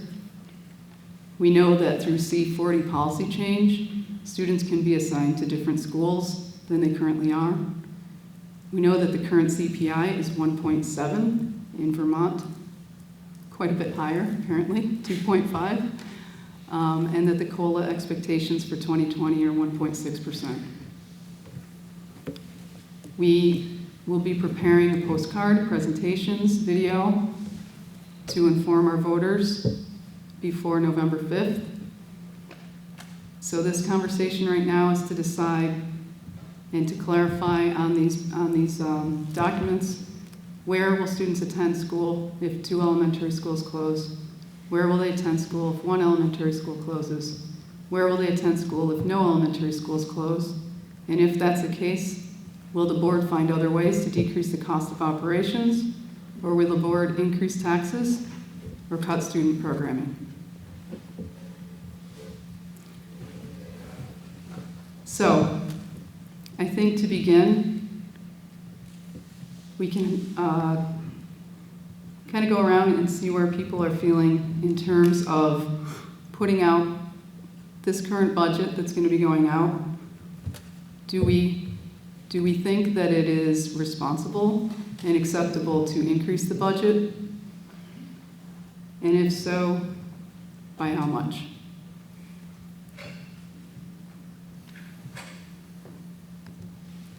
So. Well, the budget's gonna go up. I mean, things, cost of fuel, cost of electricity, cost of healthcare, obviously, is all going up. There's an article in BT Digger that says the cost of healthcare for teachers is gonna be anywhere from 12.9 to 14, or yeah, 12.9 to 14.9, depending on variations. And that's a given, that is happening, that's not what might happen. So that's a cost that we already have to incorporate. You know, our bus contract is going up 3%. That's because we have 2 more years on that contract. These are giving costs, so there's not going to be a cut in anybody's taxes. It's just a matter of whether or not we're going to raise it 18 cents instead of 6 cents. Municipalities are also going to be going up. I have the joy of having two hats. So I'm also on the Bridgend City Council, and tomorrow night I'll be talking about the police budget, which, if any of you were paying attention last year, the police did not approve of our thinking of cutting any of their spending, so that became much as what we're going through right now with the same community outpouring. And we'll be starting that round again too, but that budget's going to go up, so you have a municipality increase on top of a school increase. No one can afford having 15, 20, 25 cent increases. And then that becomes the new norm for the next one, so you have another 20-cent increase the following year and the following year. So if you're hoping to bring young families in, they're not going to come if we keep increasing taxes. So what do you think we should aim for? I think we should aim for as close to the number we already have and minimize that as best we can. So close to zero. As close to zero as we can get without harming the students. And the entire reason that the school district exists is to educate students. So if we're not doing that job, then we're failing at what our whole reason of being is. And I'd rather put the money towards the students than towards the building. I agree.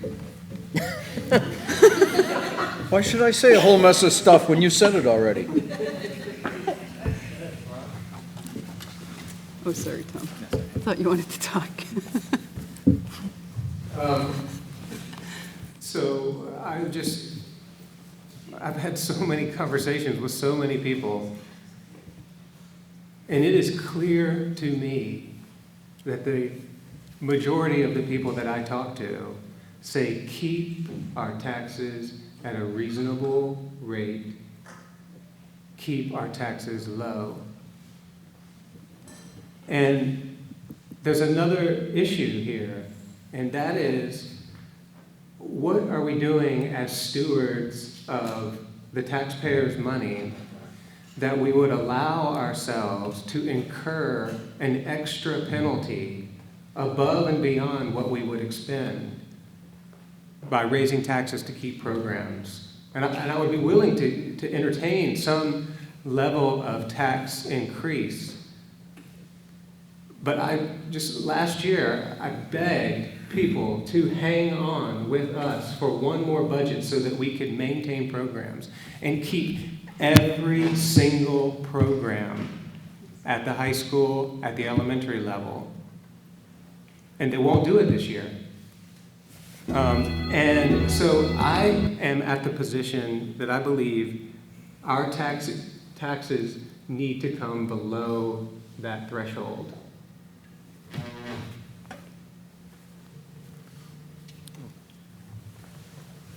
I'll keep it short and sweet. The threshold below that, we need to come in below that. I can't say any more elegantly than it's already been said. I would agree. I'd be happy to pay more taxes, but I don't think our community is. And so I agree. I think we have to keep it as close to zero as possible, and even better to stay below the threshold if possible.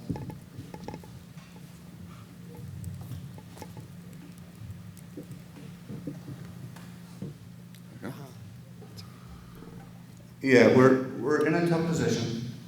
I would agree that I think the general population will not tolerate another tax increase like what we had last year. And I don't think it's fiscally responsible to ask the taxpayers to pay that much more, when we have to do what I believe is the right thing. And as Mark said, I mean, it's our mission to responsibly educate the kids. And in this case, I think responsibly educating the kids while doing the least harm through cuts is to consolidate at the elementary school level. So that's Ryan.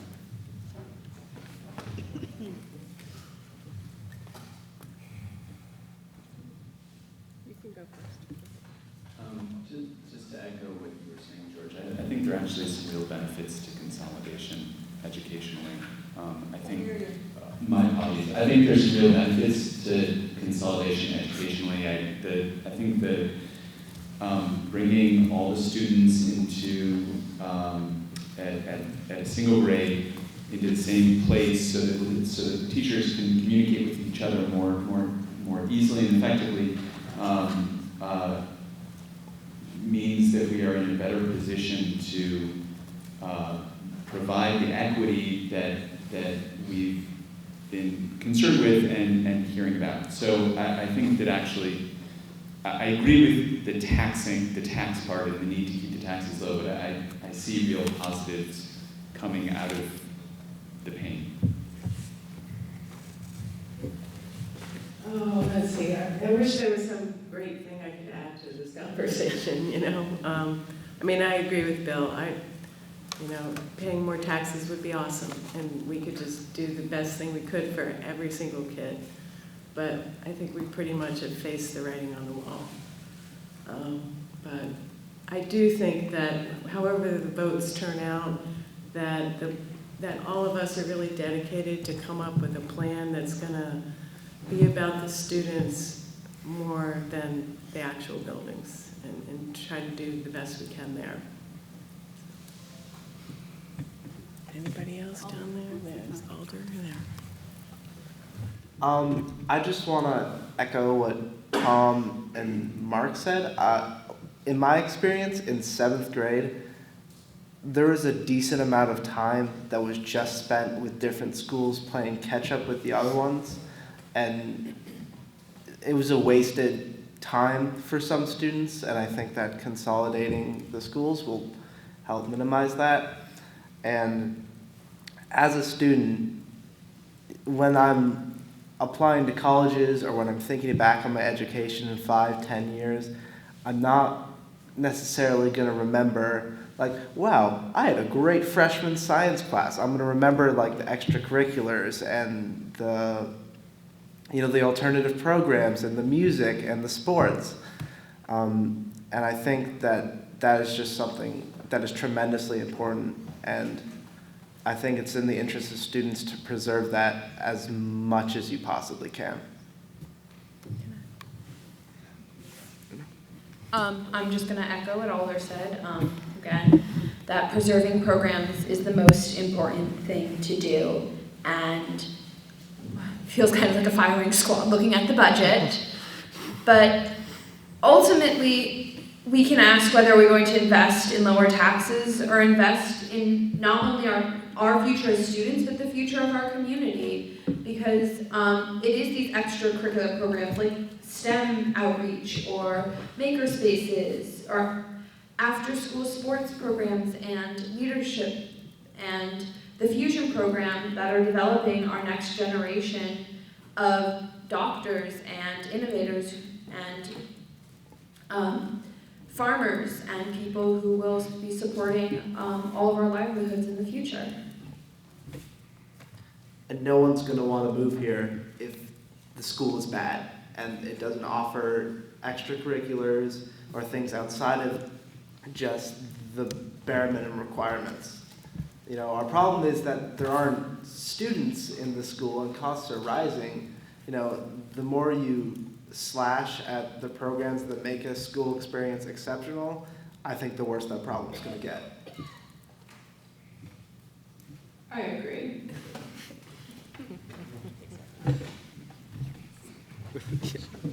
That is an excellent segue to my next question to the board members. So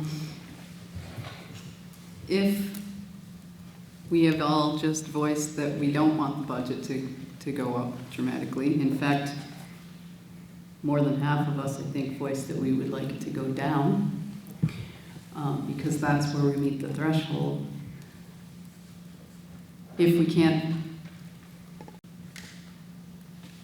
can't get that savings from consolidation or building closures, what programs would we look to get that savings? There's a certain list of programs that's not sort of legally required. Transportation is not legally required. I think the total to from school is about $660,000. The buses within the Virgin City are about $178,000. There's sports at the elementary school, instrumental, chorus, We're not actually mandated to have librarians at the elementary school, although there's an awful lot of research that shows it's really good for kids' literacy development. There's a small portion of Fusion that's not grant funded or matching, about $60,000. We are, legally speaking, sort of overstaffed in terms of our nursing services. The high school, sports, there's an option to reduce offerings. The same with world language, we could have just one world language. We could offer things like just general music, no instrumental music for middle school chorus, the Walden program, which we have students that have passionately advocated for, things like field trips, performances, concerts, art shows. These are the types of programming that's not, we can't cut English. So I guess the next question is, if we can't realize the savings from our overhead, from our facilities, are we willing to touch programs like this? The students say no.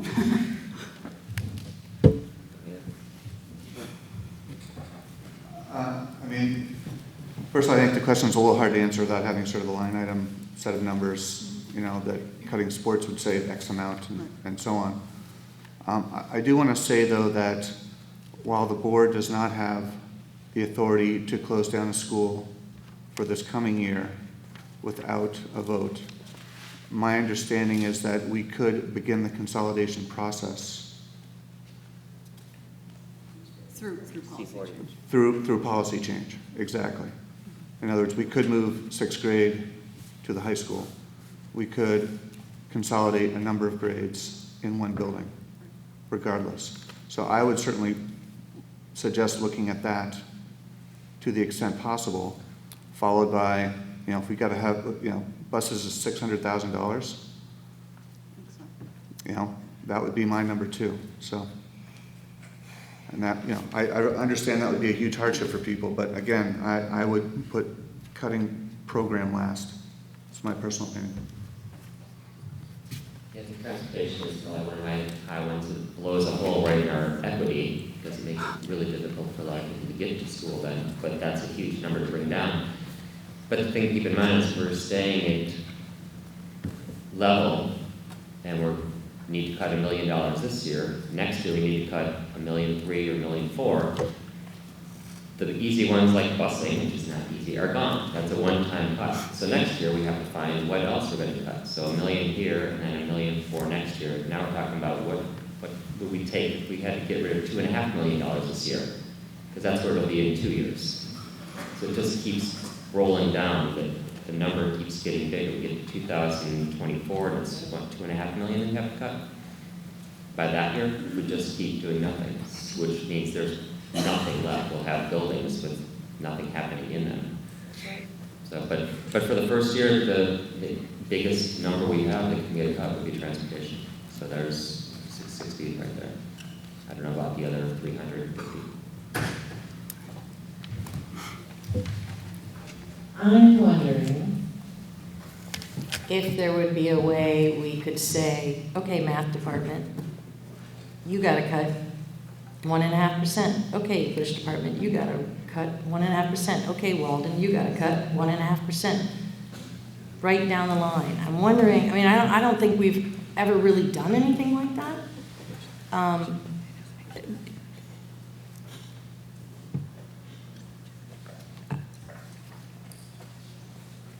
I think there have been years where the departments have been held flat. Yeah. All I can say is we did a little kind of analysis to see like what would that percent potentially be. We haven't honed in on that yet because we clearly don't have a full do-nothing budget yet, but we're trying to come up with what that percentage would be if we asked everyone to cut a certain amount out of their individual spot in the budget. It would range between 5 and 8%, not 1.1. You would require the 5.8?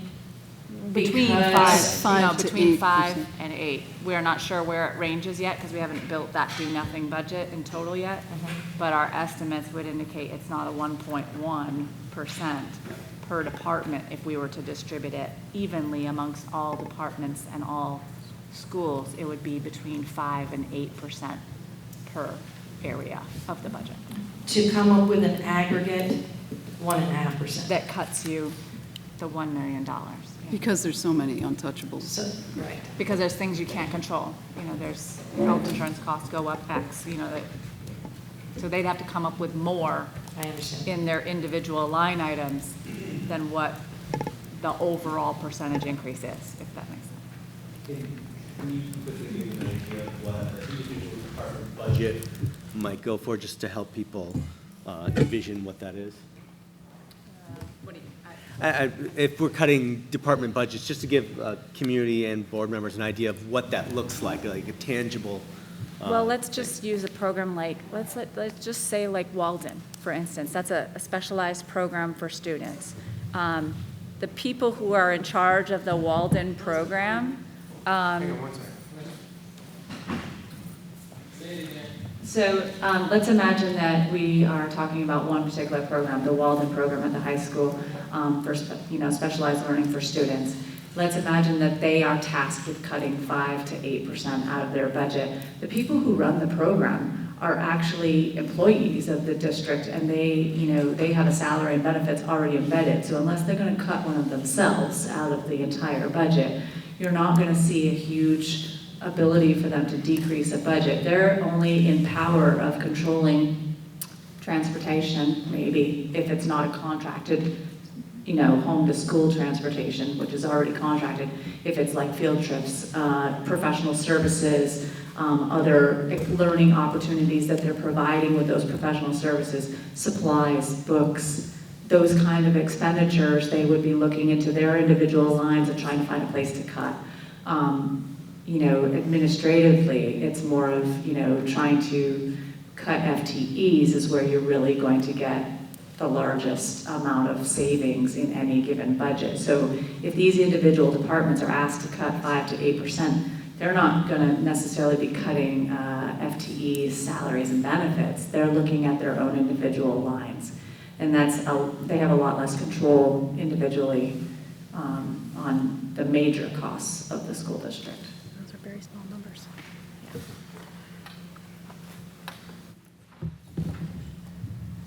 Does anyone else want to speak to this question? Okay.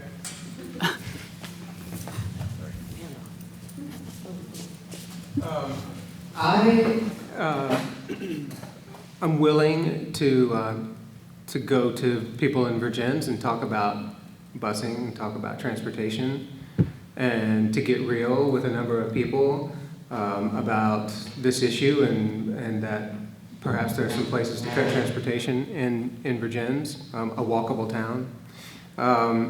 But I'm concerned about rising absenteeism.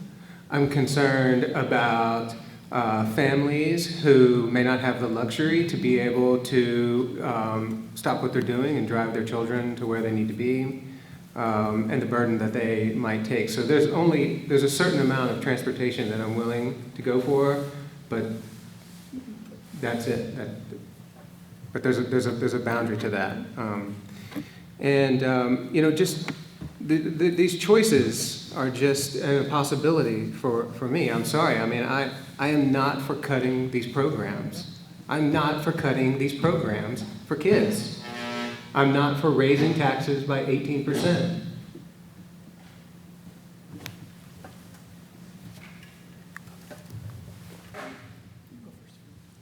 I just want to echo what's been said. I have zero interest in cutting any programming opportunities for students. That's a non-starter for me.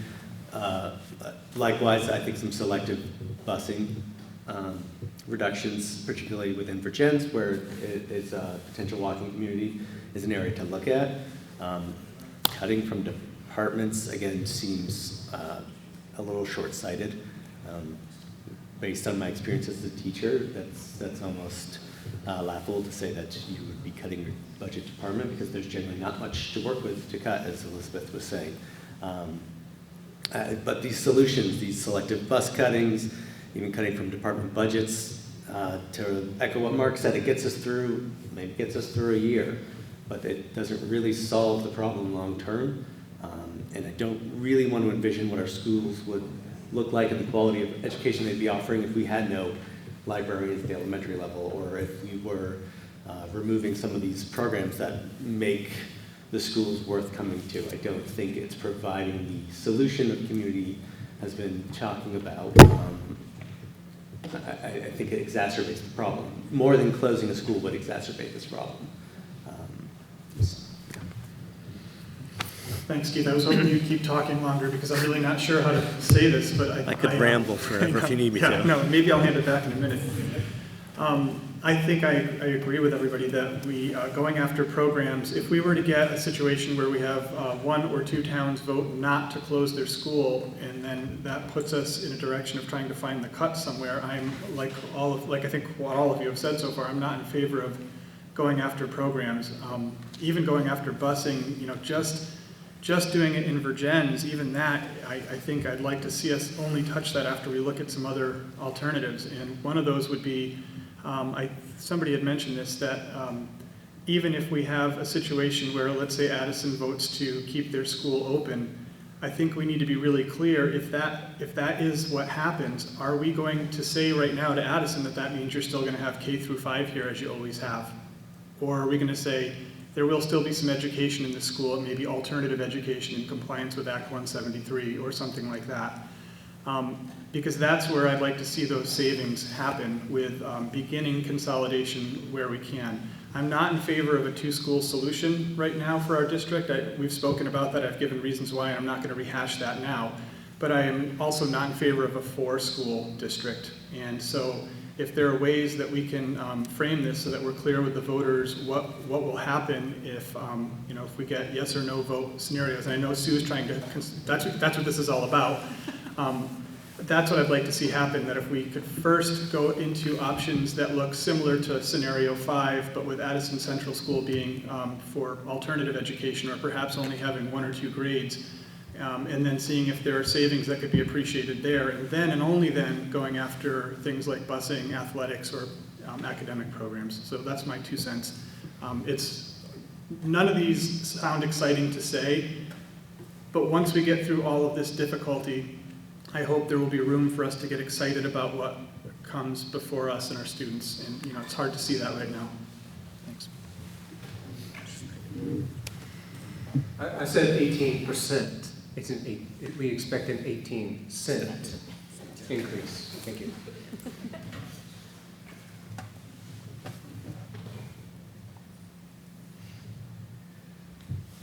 I know that this is a very difficult discussion for everyone. Part of the problem is that we're looking at the reality of keeping a quality education and the finances involved in that. The community is responding from the heart. They're saying that the schools are the heart of their community, and emotionally, they don't want to lose their school. But we've come to a point where we have to do something drastic. And I really think that we're better off to make this shift all at once, rather than have the emotional discussion and vote, and then turn around and have to do it again in a year.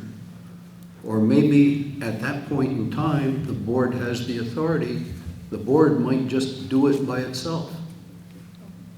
At least at this point, everyone has an opportunity to understand what's going on and to buy into a solution. Please think about that really deeply before you vote on November 5.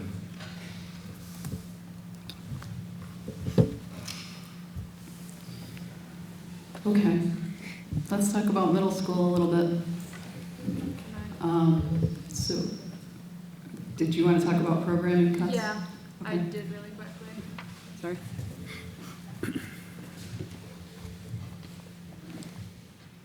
All right, so echoing, don't want them to be cut. But have we considered, we can combine our sports with Mount Mead, and start combining programs with other schools. On top of that, every single person has gone around the board and said, I don't want to raise taxes and I don't want to cut programs. At a point, it might come down to taxes or programs, and I'm going to echo again, programs are an investment in our future for students and for the community, and if that means higher taxes, then I support keeping the programs.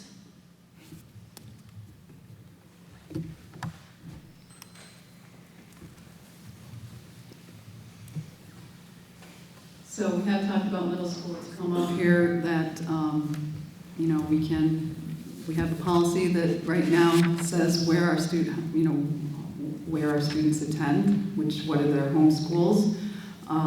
That policy is up for review.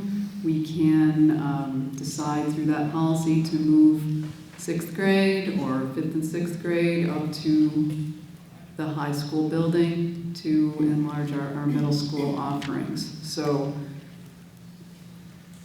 I'd like to know where people are standing in terms of that decision right now after hearing everything that we've heard over the past 6 weeks. The middle school. The middle school, yep. The middle school. Are you in favor of moving 6th grade over to the middle school to expand our middle school? Are you in favor of moving 5th and 6th grade to the middle school? Personally, I think at a bare minimum, 6th grade it has to be moved to the middle school. I think in its current configuration, 6th grade as an elementary, as the last elementary grade is not a great experience for a lot of students. I think they would benefit so much more from being in middle school. I also think that there's been an awful lot of pushback from the community about moving the 5th grade to the middle school as well. There's also been pushback from some of the middle school teachers about this. I'm more concerned about what the middle school teachers think than what the community thinks, because I think that there's a but coming. Because I think that the community is expressing anxiety out of fear. I've been in the high school a lot. I've had kids who are young in the high school, and it's such a nice high school. The community in that high school is really, really positive. Are there problems? Yes, because we're humans. But the culture of the school, I think, I have confidence that the people in the school would figure out how to make it work. I get I agree with Bill that a forced school solution is not feasible. I'm a little more agnostic about whether or not the 5th grade should go. I think if the 5th grade ends up going into the middle school, we'll be fine. We'll figure out solutions. So I think the 6th grade has to go. My feeling is it has to go. And I'm agnostic about the 5th or 6th grade. I think that these other decisions need to be made first. But I think if the 5th grade goes, they'll be fine. The teachers, good teachers, will figure out the space. I can shout if that's all right while the next person goes, to save some time. Thanks, Tom. I do appreciate that. I actually would feel pretty enthusiastic about the 6th grade moving up. I'm already starting to think about some of the cool ways that we as a community could support them, with activity nights and other fun activities that we could plan. So I know that's not academic, but it's part of the culture, part of the learning culture. With regards to moving 5th grade up at this point, I'd love for us to get to a point where we are all comfortable, meaning we, the community, we, the board, and especially the faculty and staff at the middle school, are comfortable with the idea that we have a space plan figured out and realistic timeline to make sure we can get there. I don't feel like we're there now, and a lot of that is heavily influenced from just discussions with the faculty and staff who are in the middle school right now. I'd love for us to get there, but to be a little more brief about it, I guess I am not in favor this year of moving 5th grade up. I would enthusiastically support the idea of moving 6th grade up. I think that would be awesome. I am for moving the 5th and 6th grade up. I think it will be in the best interest of our middle school, and I think whether we want the 5th grade to move up or not, the 5th grade will move up eventually, and here's the reason why. The high school building is our most valuable educational facility, and it is our responsibility to maximize the education that happens in that building.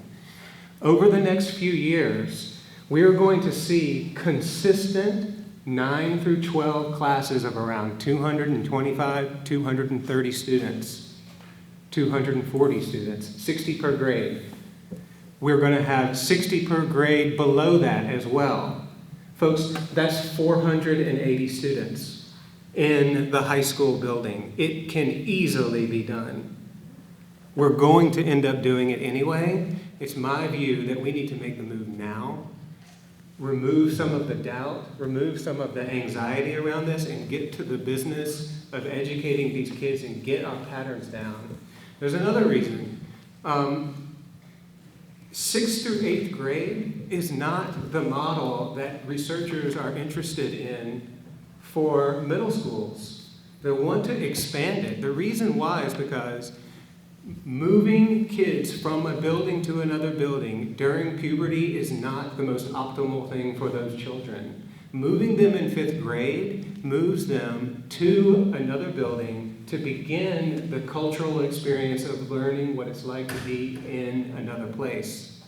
And it sets out a long, long time for those young people to begin to make the kinds of social relationships and teacher relationships that are at the heart of all good education. And so for those reasons, I'm for moving the 5th and 6th grade up. I also want to keep those 5th and 6th graders together as partners, and not just move those 6th graders up and them be this kind of outcast to the 7th and 8th graders. I've seen this in so many middle schools where the 7th and 8th grades have their team and they're together, and then the 6th graders are off down the hall somewhere and they're not connected with anyone.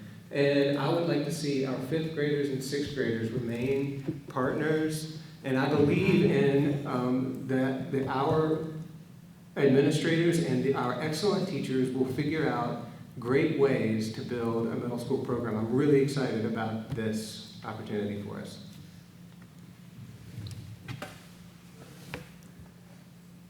I'm really excited about the middle school myself. And I believe in our students. They'll raise to whatever bar we set for them. And I echo what John said about keeping kids together. The other thing is, I've been on this, this board's only been around for 4 years, but I was on the board before that, and we've been talking about getting world language down into some of the lower grades. And if we have a middle school, we've got more opportunity to get some world language to those kids for some reasonable cost. And it also, more kids would get it being in one school. So was that 5, 6? Yes. So I'm definitely for 6 going in. I think that this board was leaning in that direction at the end of last year anyways, that was sort of the projection we had, and then August came around and threw everything into a tailspin.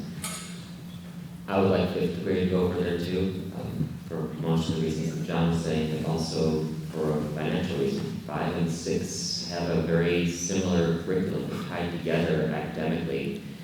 And if you split that up, you're going to have to double up some of the resources you use, because some of that will have to be over at elementary schools, and some will have to be at high school, and move them both over together. That entire package moves with it. It makes it a more seamless move. It makes it a better curriculum. It means that the teachers who are teaching those get to share within the same building, as opposed to having to jump back and forth between 2, 3, 4 buildings. Actually, I'd like to ask some of the educators about the curriculum. My understanding is that the Next Generation Science Standards goes grades 6 through 8, as well as our math program, I think, also ends at 5th grade. So it depends which curricular area as to where the break is in the standards. So yes, that is true for Next Gen and for Common Core. Bridges? For Bridges versus, middle level. Right, okay. But ordinarily at least in mathematics, those courses aren't taught at the same time in the same room anyway, right? So 5th and 6th grade are taught, they're not, whereas in English language arts, you could teach in a multi-age setting. In mathematics, you're generally not going to do that. Right. Did you? Sorry. Oh, well. You're closer. Sorry, Keith. Let's see, the public has been pretty adamant about sending the 5th graders, right? But I can envision it, a 5th and 6th grade, 7th, 8th grade all together. I think long-term, it could turn into like an incredible middle school there. I think that, again, I use this analogy earlier, the writing's on the wall. If we're going to have to move those kids, it's just going to be a lot less impact on them to do it all at once, and not just like delay it another year. And I do have confidence in our teachers. I know that they will rise to the occasion and the students. So I do feel like it's the best thing to do. And talking about how we make it all fit, I think that's the easy part, frankly. But anyway, Oh, one more thing. Sorry. I wanted to echo what Tom said. My kids have long since graduated high school. I spent a ton of time in the high school when they were there.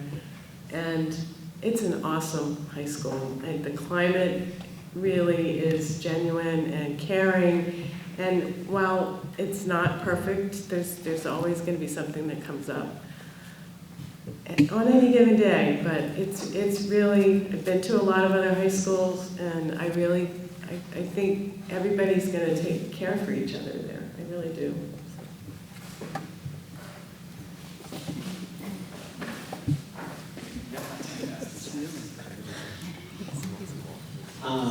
I'm definitely strongly in favor of moving to 6th grade. I understand the community's concerns about 5th grade.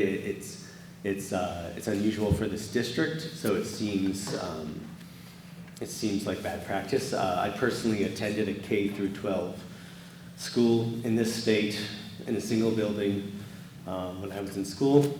I weathered it somehow.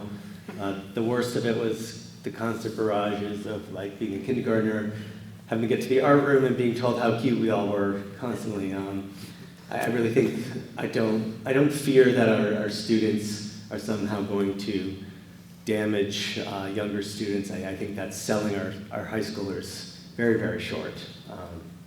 It's easy to sort of envision a faceless person who's going to do, all the things that you fear would happen, but they ride the bus together already. And if 5th to 12th seems like a really large gap, the gap between a kindergartner and a 6th grader is a very wide margin. It's very evident when I go to like an assembly here at school and see performances from all of the grades, which of these things is not like the other, and it's definitely those upper grades. I think it's a huge disservice to keep them in the elementary school potentially. I think they are ready at that age for a more robust school model. And I think there are some strengths, like John was saying, of keeping 5th and 6th grade together. It allows our administrators and our educators more options in terms of how they can arrange the school, in terms of looping, or however that pans out, however they decide is the best curricular option. Having 4 grades there allows greater versatility.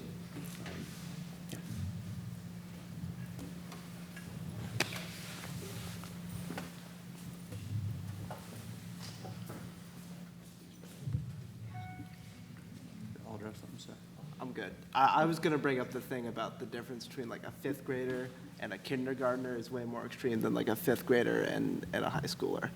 And I feel like I can speak on expertise as being like the 3rd youngest person here.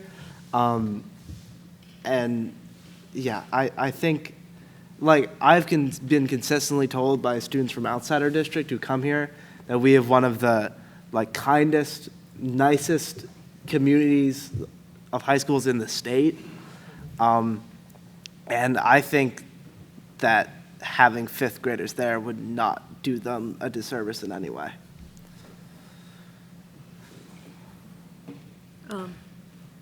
I have an unpopular opinion around this table.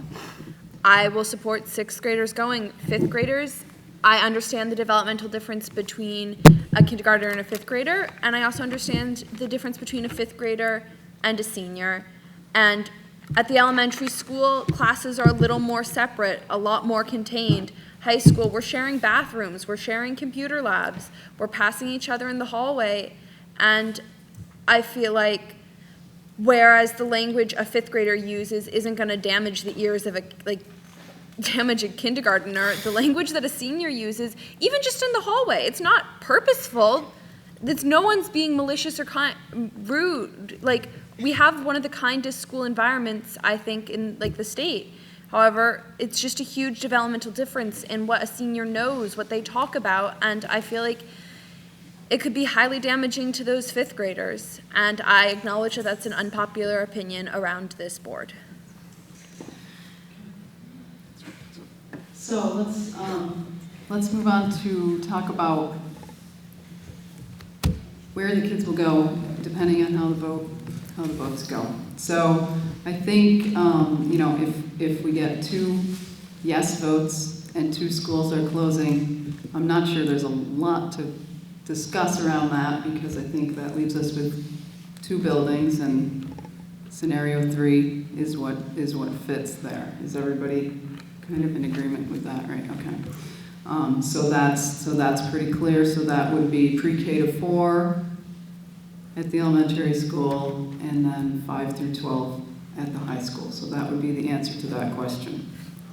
If one school closes, what configuration do you support? So I've heard some suggestions that we would change configurations. I heard scenario 5 down there. Did you want to? Yeah, that's what I was going to say. I would support scenario 5, and you would just fill in the blank. It would either be, if Addison votes to stay open, Ferrisburg votes to stay closed, then we would just move those kids to Addison instead. That would be my opinion. Okay.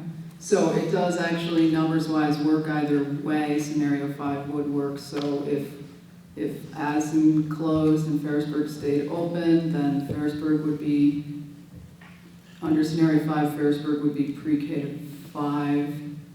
Virgins would be K to 5. The Addison kids would go to Virgins, and then 6 through 12 at the high school. If Ferrisburg building closed, Addison stayed open, then Addison would remain K to 5. Virgins would become pre-K to 5. And 6 to 12 at the high school. Is that what you're referring to? That is, and looking at the numbers, it would appear that Addison Central School could support even pre-K through 5 if we had to, given that, from our own projections, we had 116 students that would move into this building under that scenario, which supposedly can house up to 160. Okay. So it looks like it would work. Could go either Yeah, way. it looks like that could be an option. So the assumption is Virgins absorbs whatever school closes. Virgins would absorb Yeah. whichever school closed, and we could certainly talk about, opening up choice policy. Right. As I think well. that's important. I think, yeah, sorry, I didn't mean to cut you off, but I think that's really important. It would be nice, let's say Addison closes, it would be nice to say in policy C40 that Virgins would become their default school, but that up to a certain point in the year, we would give, perhaps if the board supported it, school choice. So if you wanted to go to Ferrisburg, you could, or you could go to Virgins, knowing that, in a few years, we might still be having conversations about the future of Ferrisburg, but at least it would open up some school choice in that scenario. Likewise, if Ferrisburg closed and Addison stayed open. So we have another policy around school choice, but we could revise that policy to allow for something like that, right? Yes. And we're just assuming a conversation around 5th and 6th grade in the middle school. I'm sorry. We're just assuming that, like, 5th and 6th grade could be a part of this as well. But scenario 5, generally, this is where we're headed. If the people of Addison and the people of Ferrisburg, scenario 5 is where we're headed. I am fine with that. I am fine with that. I think what Bill's saying is move 6th grade up. I'm fine with that. Yeah, but I'm also, it would I'm not be. gonna send the mic Yeah, over it to wouldn't you. be a deal breaker for me if we had conversations about 5th going up. It's just my opinion that it shouldn't. But fair enough. Perfect. I'm good, that's all I'm on. Sorry, Mark. Thanks, Mark. But just to be clear, I mean, as written, scenario 5 has only 6 through 12 at the middle high school. Right. Yeah. Right. Are we at least willing to be open to the conversation of which would be most appropriate, 5 and 6 or 6 as a board, or? So It would be a variation of 5. It may be the kid. Right, okay. I would support leaving that option open. Okay. Okay. We can leave that option open if that's what the majority want to do. Just a couple of things. So if scenario 5B, right, Ferrisburg closes, would we think about like drawing a geographic line somewhere where it made more sense for certain students to go to ACS and certain students to go to VUES in terms of where they live? That are closer to Addison? Yes, most definitely, right. Would that be something we would look at? Yeah, I wasn't trying to pin us down to specifically scenario 5, but as Sue mentioned when she started this, that there are some details that we might still want to sort out, but at least the really large things, like, generally speaking, if this school closes, this is where those kids are going to go. And, opening up school choice where we can, and opening up policy C40 so it makes sense where, kids are going to the school closest, or just give them choice. I think all of that, I would be comfortable with those being details that we sort out, and I think those would be mostly giving options to the community rather than limitations at that point. Just the other thing I just wanted to point out, I believe, and correct me if I'm wrong, but as part of our community engagement gatherings, we did talk about, once we knew the result of the vote, we would try to include the public into our next steps of where we were going to head. So I just wanted to just put that out. Yes, that is absolutely the dilemma, because at the last meeting, we were being asked to inform people what would happen, so it's difficult to inform people what will happen and then also defer until after the vote and include people in the decision of what will happen. Can you pass it to the... Is that coming my way? Or? Yeah. Yeah. I'll just start, it's all right. Might as well use the mic. As one of the people who made a big point of doing more to inform the voters before the vote of what the yes or no scenarios are. First of all, thank you, Sue, and everybody for really spending the time today to try to make sure that we can tell the voters by November 4th what they're going to be, what the scenarios might look like. I think we would still have things to engage with the community about. For example, let's say. I think just what policies, we're not going to change policy C40 prior to the vote. We'd be doing that after. And so there might be areas where we could tweak it. I think we could give people a general idea where their students would be going. But I think there is still room for what the fine tuning and the details would look like. But I still feel really strongly that we've got to give the voters a really good sense for what they're voting yes or no for, like what the outcomes are. And I appreciate the efforts we're doing here because I think it's going to get us to that end. Thanks. Just to be clear, I am in support of option 5B, 5. If in the event that one school closes and the other doesn't, I would encourage that we at least leave open the possibility of whether 5th grade would also move up in middle school. Yeah, that could be a community discussion. Yeah.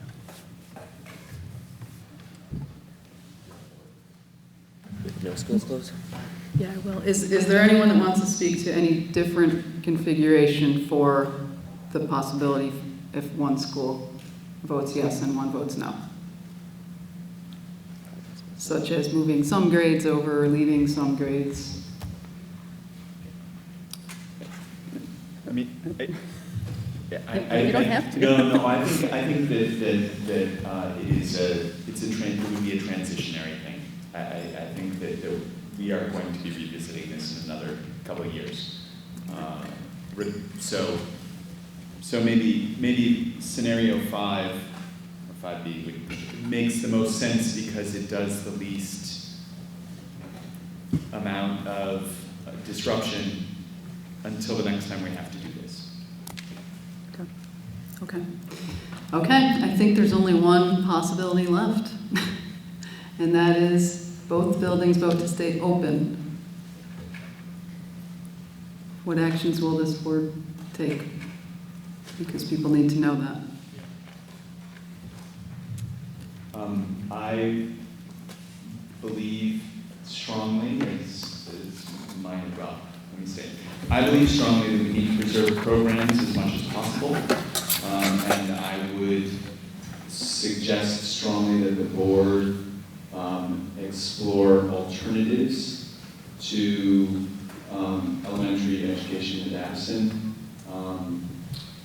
so that if both schools remain open, that we need a 3-school solution. We can't afford a 4-school solution. We need a 3-school solution. So whether that's an alternative program or whether that is K-1, I mean, a greatly reduced program here, and I say that only because it is the smallest of the schools, not because of any other reason. I think we need to be consolidating and not have 3 elementary schools. So however we could do that, I think that is the statement that we need to be making. I think of keeping all 4 buildings open, we're looking at possible scenario 2 or a variation of 5. Although now that Act 173 is in play, that changed everything that we didn't have when we started the scenarios. It would make sense for us to somehow possibly put together an alternative school for the entire county, which would mean bringing in revenue for us from Mount Haven, Middlebury. And in some ways, this facility would probably be the most effective because Mount Haven is straight up 17, and Middlebury is just down the road. You get into Harrisburg, it's much bit more difficult. But it would definitely be a reconfiguration of where students are. It would not be how we are today.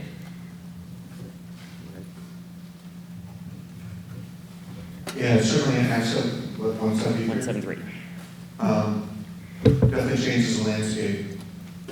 And, if we could reduce costs by not sending people to Chittenden County while, pulling kids from, as you said, Mount Haven and Middlebury, that could be, I think, a winner in a number of different ways, but certainly it would mean a reconfiguration of Addison Central School. I agree.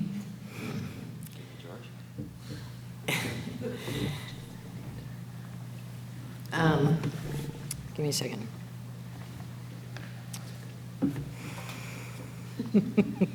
Give me a minute.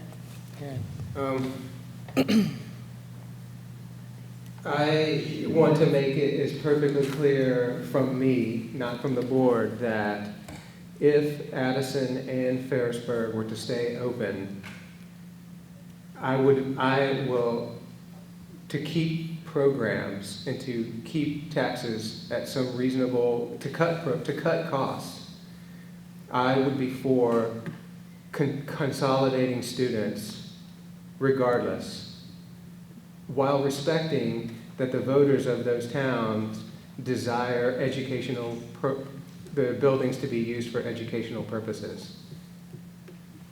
What does that mean? That means that I would be willing to move students through C40 to consolidate them in some ways that we are uncertain. Keeping kindergarten here at Addison and moving every single grade to Virginians, moving a couple of grades from Ferrisburg. This consolidation is our only path forward to keep our programs, and that's where I am.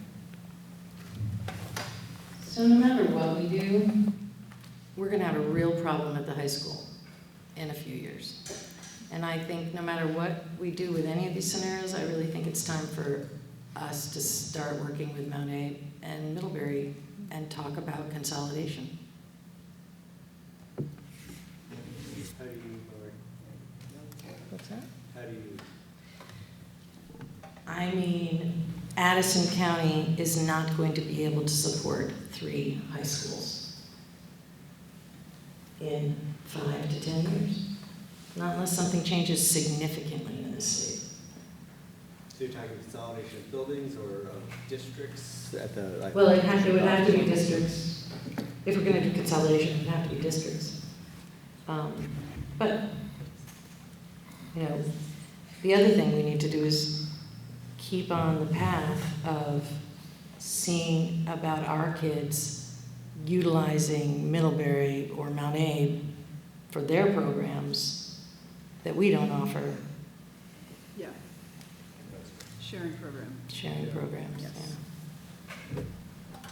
Did that answer your question, Keith? Yeah, so just to clarify though about the potential district consolidation, I mean, so what you would be proposing is that we go to the other districts and say, hey, this needs to happen. Will you partner up with us and let's petition the state and start a study? I mean, that would be a multi-year Yes, study committee to explore something like that. I think we would be remiss if we didn't start that process sometime very soon.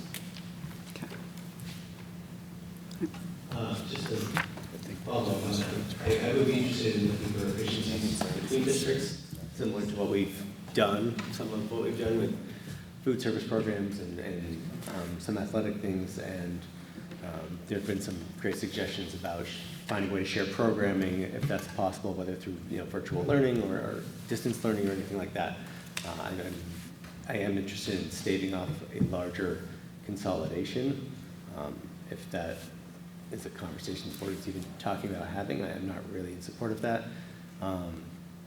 That being said, within the district, I don't see how we can get through the next few years, barring some sort of divine intervention, without consolidating. I really think that the community needs to look at that, the 5-year projections that we have put forward. They're fairly substantial. It's not like creative busing is not going to get us through that.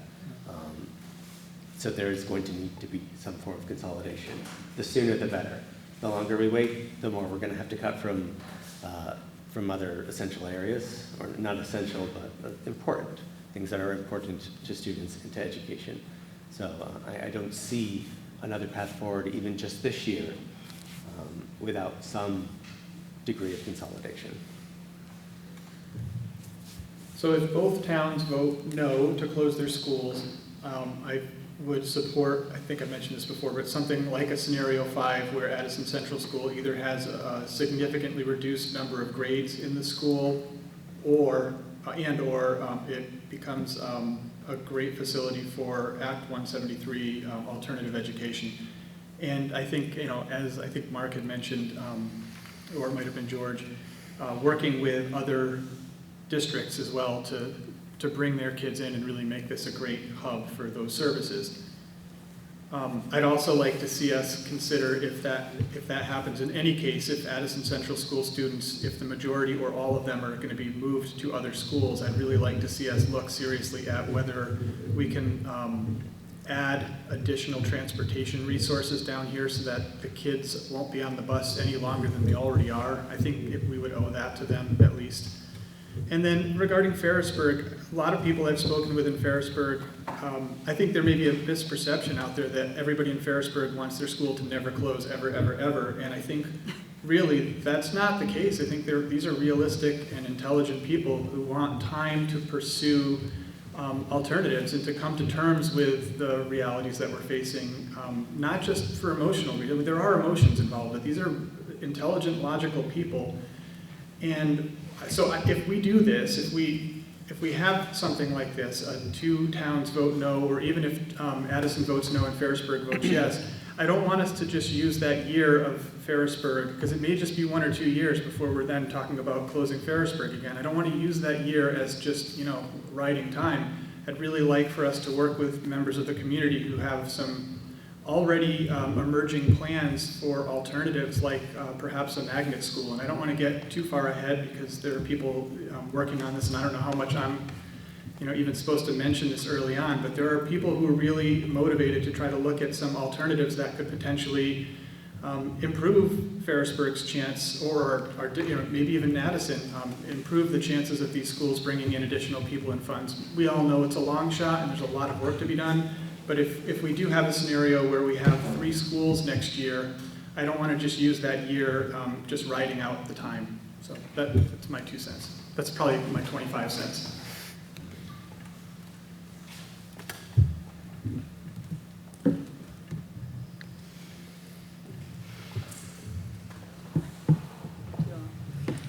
So I think we have some pretty clear answers for the first 2, if there's 2 yeses or 1 yes. I think we're sort of in the same chapter on, on the 3rd question. But in terms of getting a postcard out the door like tomorrow, I've heard a variation of scenario 5 with putting an alternative education center here at Addison, or with keeping a couple of the lower grades here at Addison. Were there other specific options put out there? So I guess, what do we want to say? Do we want to say it's going to be one of those things? It's going to be this one or that one? Do we know that we can make 173 happen? I mean, that's the wild card. Do we know that we can get, we have a lead on some alternative centers that would be interested in operating out of this building, that we could operate out of this building?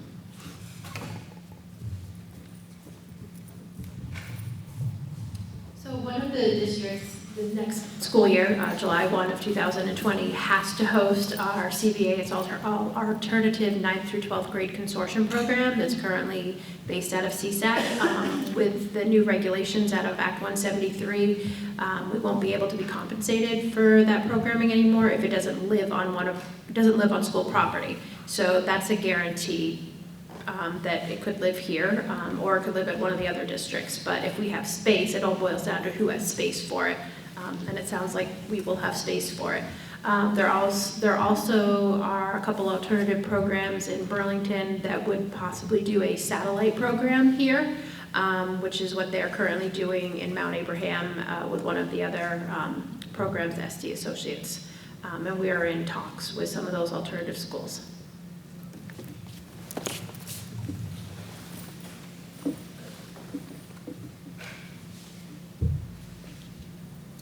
So, does that answer your question? Certain extent. Maybe. So if like pre-K through 2 stayed in Addison, would it be just Addison kids, or would it be more than Addison kids? I thought it was just Addison kids was what I was hearing. Yeah. Yeah. Well, subject to choice. There's already Right. some Subject to yeah, choice, yeah. absolutely, right. Kids who are coming. Right.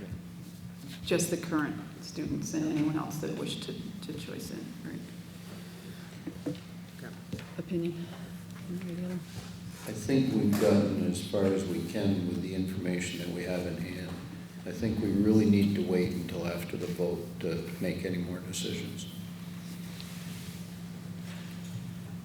Yeah, I think that I would love to see us do I would love to see this be a hub for alternative education in accordance with 173. I'd love to see that happen. But I don't know, I'm really torn because I'd love to be able to give the community an exact sense for exactly what's going to happen, but I don't know that we're at that point. But I think narrowing it down to some combination of either this will be an alternative education hub for our community and perhaps other communities, or there will be some minimum number of grades here. I think the advantage to that is we right now could be making a decision, like right now, to say, if we just said we're only going to explore Act 173, we're basically saying right now to the community in Addison, no matter what the outcome, your school will not be here anymore. I think that's what we'd be saying, right, under all these scenarios, unless Ferrisburg votes no. Unless Ferrisburg votes yes to close and Addison votes no. That's the only scenario where Addison stays open in some capacity. Unless we are deliberately a little bit vague with the outcome of 2 towns voting no, and just narrowing it down to either it'll be an alternative education hub or some minimum number of grades, and then and only then do we go after other program cuts, perhaps, whatever that looks like. I'm going out on a limb here, but I feel like that would be okay for us to be no more specific than that at this point. Well, there's also the piece of adding the central office Right. in this mix too. Right, and I think assuming that we're operating 3 buildings, we would find space for central office to go within a building. Absolutely. Yeah, Is that accurate? Yes. I think that's the intent. Right. That gives room for, that just gives room for more, community engagement around those 2 options for Addison in a scenario where both towns vote yes to keep their school open. That just gives us a little bit more opportunity for dialogue with Addison in particular. So right now we have two points that we're leaving a little bit open is whether the middle school would become 5 through 8 or 6 through 8, and exactly what would operate out of this Addison Central School building. Well, it's not even necessarily Addison. Might be In Ferrisburg. any of the scenarios that we have, all 4 of them would possibly turn a building into an alternative school. That's not what Through I've C40. heard here, but. If we have, so if you have 2 buildings closed and 2 buildings stay open, and we could still use one of those buildings for educational purposes, or if one closes and another doesn't, then you could still use that empty building. Okay, you're talking if the towns don't take, yeah. Correct. Right. So, but under all 4 possible vote outcomes, we could, through C40, we're going to be able to change things around and possibly bring in to avoid the problems with 173. But that's all So, maybe. right, so that's looking down further to the next Yes. step. So if the town votes to close the school, we have committed to moving forward with offering, following whatever steps are necessary to offer that building to the town, but the town may say, no, thank you, or there may be another step in there that impedes that transfer of property to the town. So if something happens that the district maintains ownership of one of those buildings, So long as we're using it for we could use it for an alternative education center or something.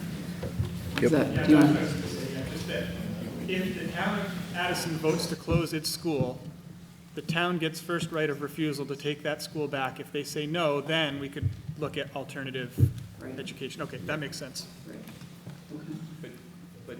But to be clear, the first thing we're doing is offering either Addison or Ferrisburg buildings back. Yes. Following whatever procedure. We're not, I don't want to muddy the issue here at all. I think that is, because we've already made a clear statement as a board about that. Right. Yeah. Right. Agreed. Yeah. Yes, absolutely. All right, have we taken this conversation as far as we can take it?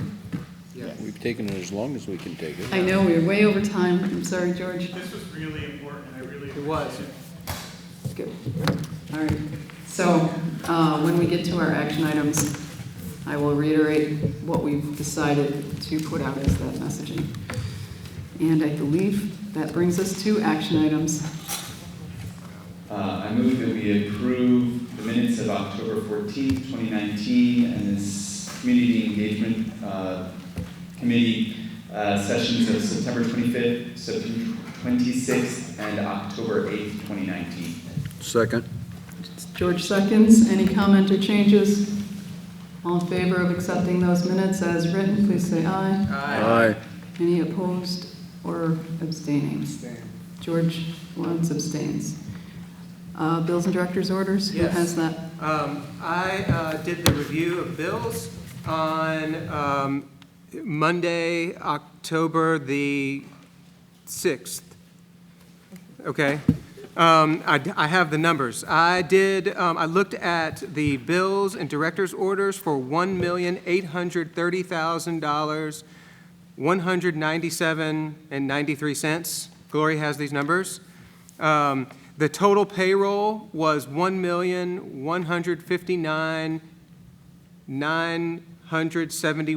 $1,159,971.49. And the total student account disbursements were $5,262.30.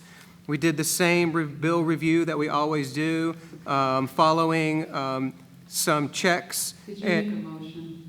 A motion to approve those. Okay, can I have a second? Second. Thank you. Go ahead. Okay, so we follow the same process that we've always been following, just so everybody can hear it. We take a particular check or money order and follow it all the way back to the purchase order, and we follow a payroll all the way back to the contract. And I have nothing else to report. Okay, I have yes. a question. It appears that this is a larger amount than Yes. we usually vote on. That's true. Is Good. it an extended period of time? We paid we paid for $752,000 on bonds, debt. Thank you. $752,000 towards debt. Thank you. Yes, I asked about it. I wrote it down. That is a large number. All right. Any other? Principal is how much? Principal is how much of it? How much went toward principal? But there was principal, the large chunk of that. The majority, more than 50%. I hope. Right. Okay. Any other questions on this? Keep Okay. asking All in questions, favor Barry. of approving these bills and directors' orders, please say aye. Aye. Any opposed or abstaining? All right. At our last meeting, we approved the date for the voter informational meetings. Tonight, we are approving the wording of the warnings and signing them. Gloria, do you have them to read? They're going to send them now.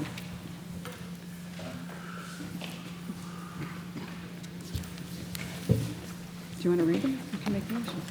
Sure. I move that we approve the following warnings. Warning, Addison Northwest School District, November 4th, 2019. The legal voters of the town of Addison, Vermont are hereby notified and warned to meet at the Addison Central School in Addison, Vermont on Monday, November 4th, 2019 at 5 p.m. to attend an informational meeting of the Addison Northwest School District concerning the following question to be voted on by Australian ballot on November 5, 2019. Article 1.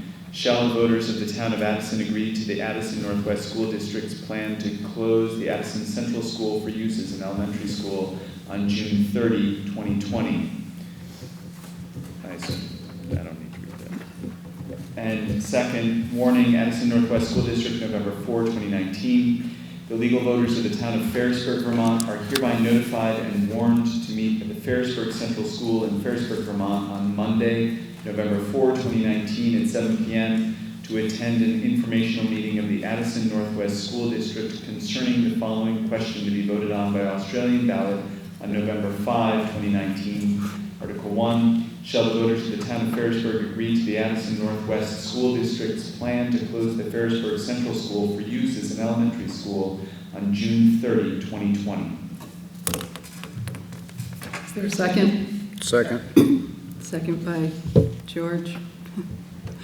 Okay, any discussion? All in favor, please say aye. Aye. Any opposed or abstaining? Okay, motion passes. Item D, approved message for voter informational materials. Do you want to read the, you want me to read them? You probably can't. What we just discussed was if there are 2 yes votes, that we would serve students pre-K through 4th grade at VUES, 5th grade through 12th grade at VUHS. If there is 1 yes vote and 1 no vote, we would serve students pre-K through 4 or 5 at FCS, K through 4 or 5 at VUES, and 5 through 12 or 6 through 12 at VUHS. If there are 2 no votes, we would serve pre-K through 4 or 5 at FCS, K through 4 or 5 at VUES, 5 through 12 or 6 through 12 at VUHS, and either K1 at ACS or alternative education at ACS.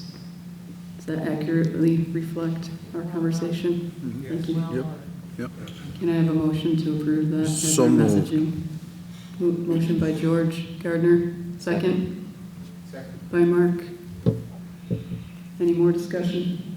George, you had a question?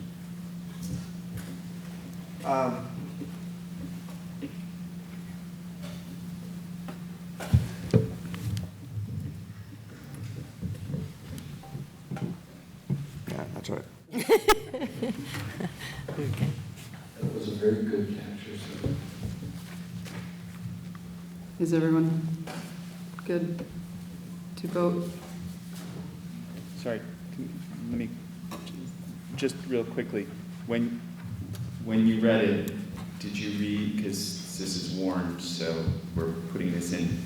It is, the second set of scenarios is if one school, there are mirror images of the others, so we need to put on both, we need to put on the postcard if FCS yes and ACS no, and then we also need to put on if the reverse, if ACS, I'm sorry, I can't remember what I just said. Yep. But we understand. We need 4 written down, and I thought maybe you only read 3. She did only read 3. She said vice versa, it's okay. Yeah, you're right. Yes. I should have said at FCS or ACS, but yes. Yes. You can. Okay. Right. Yes. And that's doesn't Yes. have to be specific language. This is the content. You're going to make the language clear and understandable. Correct. Yeah. And the postcard will go out for review. And so likewise, we can post, informational material to that effect, including potentially putting a video together to help people understand what they're voting for.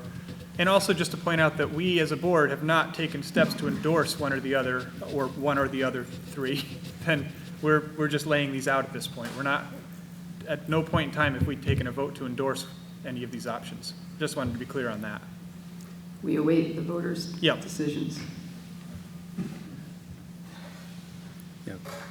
What we did was vote to put it to the voters. Yes. Are we ready to vote on this? Okay. All in favor, please say aye. Aye. Any opposed? Any abstaining? Okay, the motion passes. Approve the VSBA resolutions and changes to current resolutions. Lori, we waited for you to be here. So if you'd like to make a motion. I would like to move that the board supports the VSBA resolutions as proposed. The recommendations from the committee. Yes. What's that? Do you want to do a separate warnings or separate motions?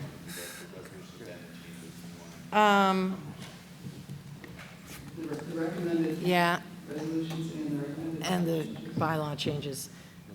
No, I mean- it's the changes, there are a couple of changes to current resolutions. sorry. Highlighted in yellow. Yes. So So There my are question is, do you want new- to do them both in one motion, or do you want to do them in two separate motions? I would like to do them in one motion unless somebody has a problem with that. So. Second. Thank you. Okay. So the motion is to accept the recommendations regarding the new resolutions and the changes to the current resolutions. Okay, so we're ready for discussion, which we waited for you, so someone should have a question. I had a question, and I don't have them in front of me, but so it may be, I guess I can just try to pull them up. There's a link. I know there's a link. I looked at this last week. The one that I was a little bit confused about is the, I appreciated that you got through ours about state mandates, timely and reliable information and implementation. Excellent. West Windsor had a motion about the state not giving us more unfunded mandates, and the VSBA decided not to approve that, and I wondered, I mean, you know, as we're dealing with changes to Act 173, why the VSBA was uninterested or chose not to support that motion. So, sorry. My recollection, because this was several months ago, my recollection is it's already addressed in the current resolutions. That's what I remember. And I was just going to go through and look, and I can get back to where it is, but that's what I remember. Okay? Sure. Any other questions for Lori before we vote on these? Okay, great. All in favor of accepting the committee's recommendations regarding new resolutions and resolution changes at the VSBA, please say aye. Aye. Any opposed? Any abstaining? Okay.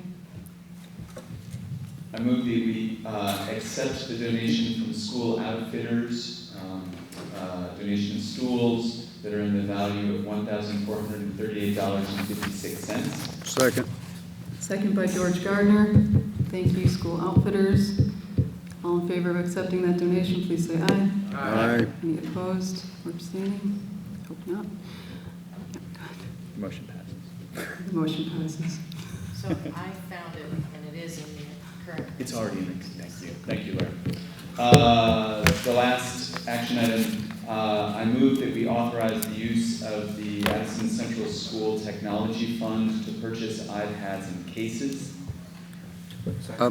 Second by George Lawrence. Question? I think that because there are additional funds required, that you should put that in the motion.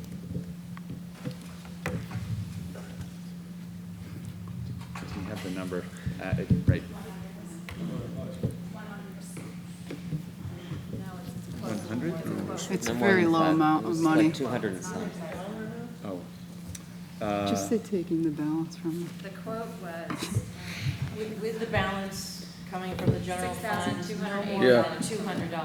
So I authorize the use of the, I move that we Under authorize $200. the use of ACS Technology Fund to purchase the iPads and cases with additional money, with the additional money necessary to meet the balance up to $200. That was not 30. No, it's more than. I think it's more than I think it's more than 200, isn't it? 6280 minus 6098.84. It's $181.60. Okay, so 200. Okay. You're fine. 200, we're fine. We're good. Okay, so is there a second? All right, George Lawrence, I'm keeping him on the second, okay. All right, all in favor of authorizing this expenditure, please say aye. Aye. Any opposed? Any abstaining? The motion passes. That brings us to public comment. We have a microphone set up over here. If anyone would like to make public comment today. I'm sorry? Stay in that area. Okay, over in this general area so that Speak towards the microphone mic, though. can pick you up. So, reminder, this is a one-way communication, a comment from the public to the board, and we ask that people please announce your name and your town of residence. Yes? Hi, I'm Carolyn Griffin. Well, we better bring this microphone over too, thank you. Yeah, probably just pass it along. No, that's a recording mic. Not for us. But you need to stand up. Carolyn Griffin, I'm from North Ferrisburg. I just want to say that I'm encouraged to hear that the school board has opened up a discussion about further consolidation with other districts. And because, to be clear, closing 2 elementary schools is not a silver bullet. It is, I believe, a one-time savings of less than 9% of the total budget. So we're still in a pickle no matter what in 3 years. So I urge the school board to consider further consolidation at the administrative level. And finding greater efficiencies there. I know that's a hard thing to say in this room, but I think we have an obligation to try to,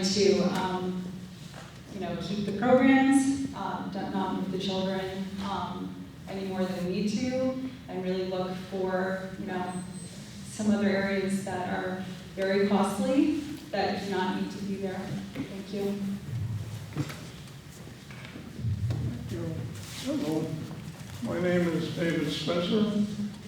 A student here at Addison Central School, class of 55. As a 5th and 6th grader, I was the chief administrator of the construction of the building because my father was the school director, so I got a lot of privileges. Recently, I sent a letter to the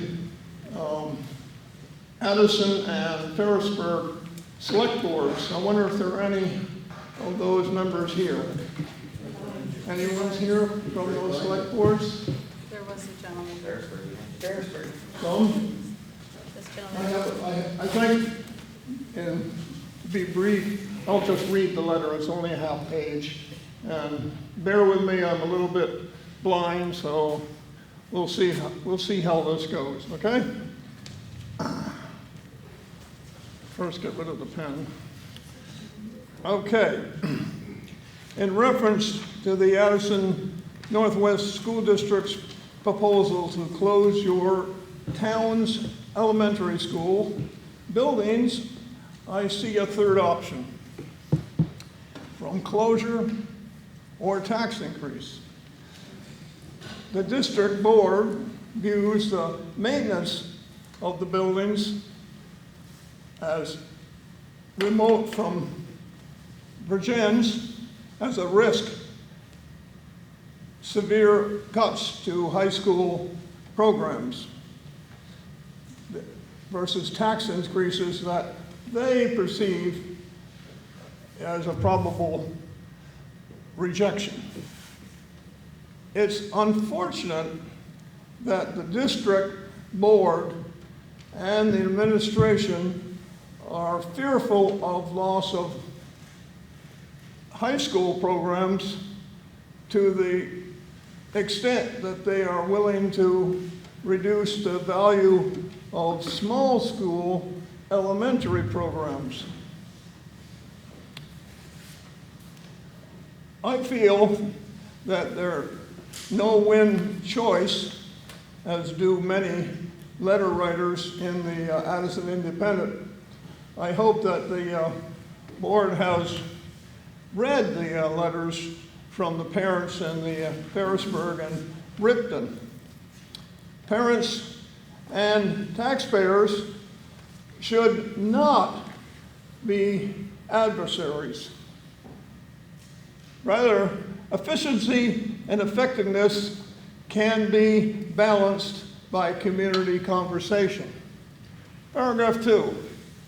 When families find themselves facing financial stress, choices for tighten the belt abound. Sell a car, drop out of college, take a second job, and maybe move out of the house into a rented apartment.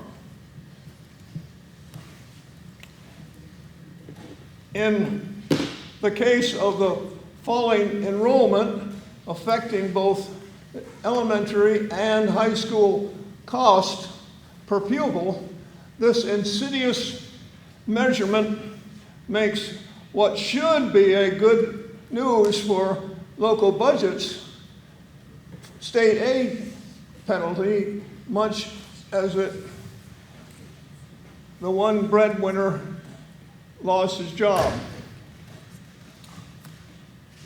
So, what does the family to do? I asked the select boards of both towns to petition the district board to return the ownership of the two elementary schools to the towns in exchange for agreeing to negotiate a lease of the buildings to the district.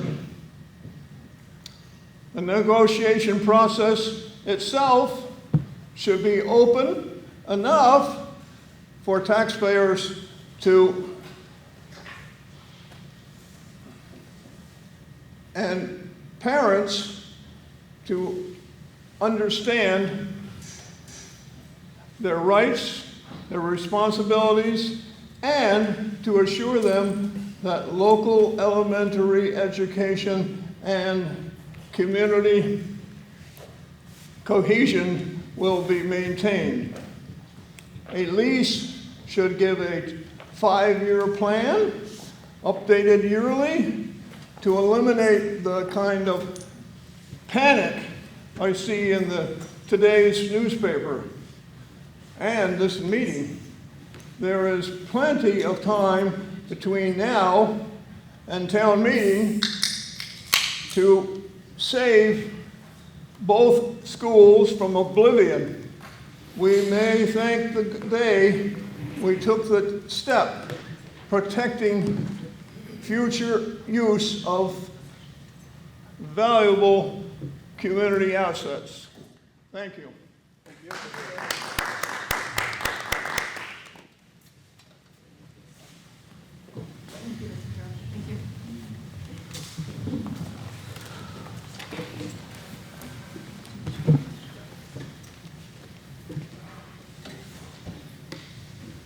So, we wouldn't be here for school choice. What I love about school choice is that you have to listen to parents, you have to listen to teachers, and they're still missing. Voters need to hear from this board that savings are minimal. Closed schools have ramifications no one has begun to discuss, yet we are voting on November 5th. If budgets were projected to increase $3.1 million by 2021, and I'm using actual numbers, before the union vote, we would have no union today. Yet here we are again. Another pressured consolidation without budget projections. I'm a fan of the option that we shut down the central office before we shut down the town schools. I'm thankful the board has acknowledged savings to be minimal. I would like to request that this finding is sent into every home in the ANWSD community. At this point, not one voter should cast a vote to close their town school anticipating significant tax relief. It's not there, and they need to be notified. At this point, I think, this is rhetorical, but why should we believe you are able to project do-nothing budgets all the way with all the unknown factors through FY30? Yet you are not able to create a reconsideration budget for 1 or 2 school closings. Tonight, I would like to bring to your attention inaccuracies in financial reports found on the ANWSD website in hope of immediate correction.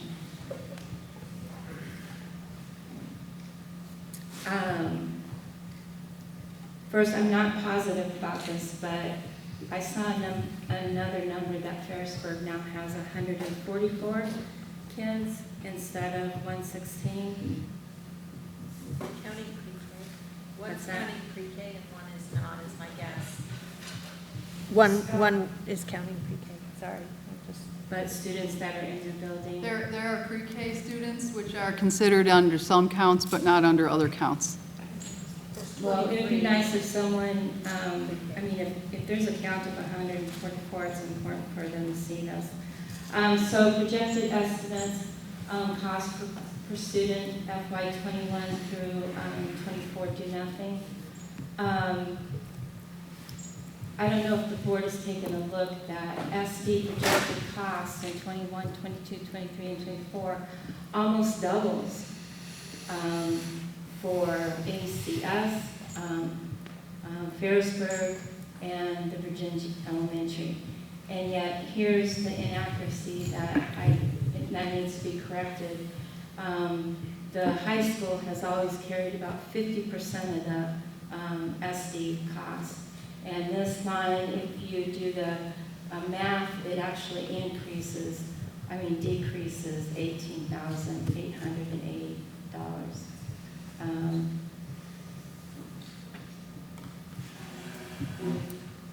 16.3 full-time employees at the Addison Northwest District Office. And not one time during school board meetings do I hear anybody talking about cutting administration.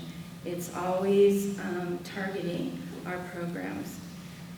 And if you look at the comparisons of 17 through 20, I believe this number right here, the first 2017, should be corrected because it gives a semblance that our regular education from 17 to 18 grew $2.3 million. And when looking at the actual cost of 2017 for regular education, it was just over $7 million. So if you go across and you look at our regular education, it has gone down from 18 to 19, 500,000, another 55,000 in 2020. It increases the 13% in your projection for healthcare, but it still is under 7 million, which was the last audit from 2018.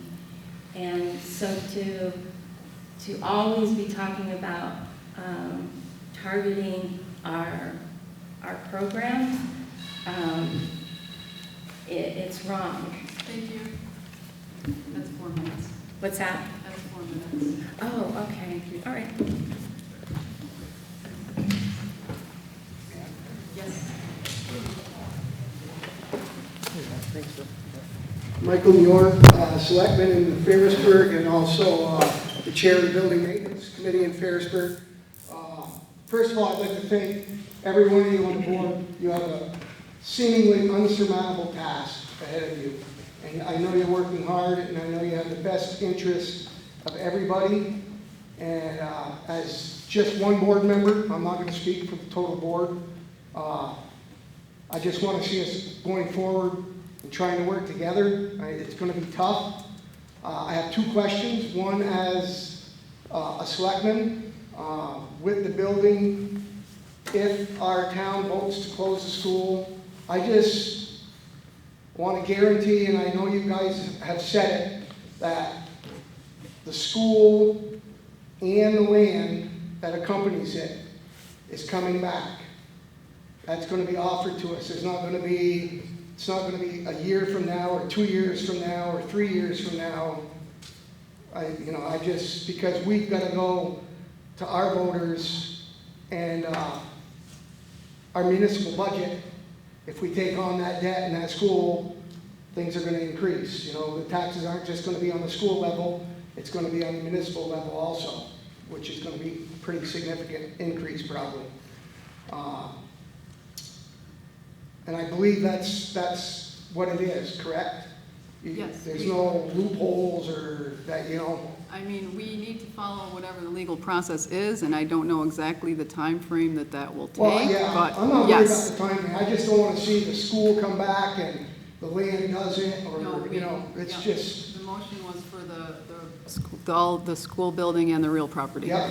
Okay? The second thing is, as far as the drainage and the mold, I really appreciate, and I've been talking with Ken, and the transparency has been excellent. Ken has given me a folder. Everything that you guys put in that folder, he updates it. I've been keeping in touch with Ken. I just need, for me as a building maintenance guy, if we are going to take that building over and the school votes, and the town votes to close, and we still have this problem going on, and it's still in the discovery stage, is it just going to be, okay, after June 30th, we got 6 months, we haven't really done anything with it, it's just pretty much, here is what there's a recommendation, here you go, Ferrisburg. Here's your another $750,000 on top of the $850,000 of debt. It's a big deal. So I know you're into discovery, I know things take time, but it would be nice to have a commitment that the problem is going to not just be a Band-Aid on it and put away. You know, the kids are good, everything's good, nothing's happening in that building, and then the school closes and it just goes away. The responsibility is, here you go, you got to deal with it now. So that really concerns me because that municipal budget just went up another 10 cents, you know. So I'd like to see some kind of a commitment from the board. I know Bill's been working for us, you know, he has a concern, and I know you guys probably can't make any promises that it's just going to get, the school closes and here you go. But it's a big deal if we want to keep that school or not, probably. You know, I'm pretty sure no matter what happens, the town of Ferrisburg is going to keep that school. And either we're going to develop it ourselves or do something, because it's a huge chunk of property. So those are my concerns. Thank you. Thanks, Thank you.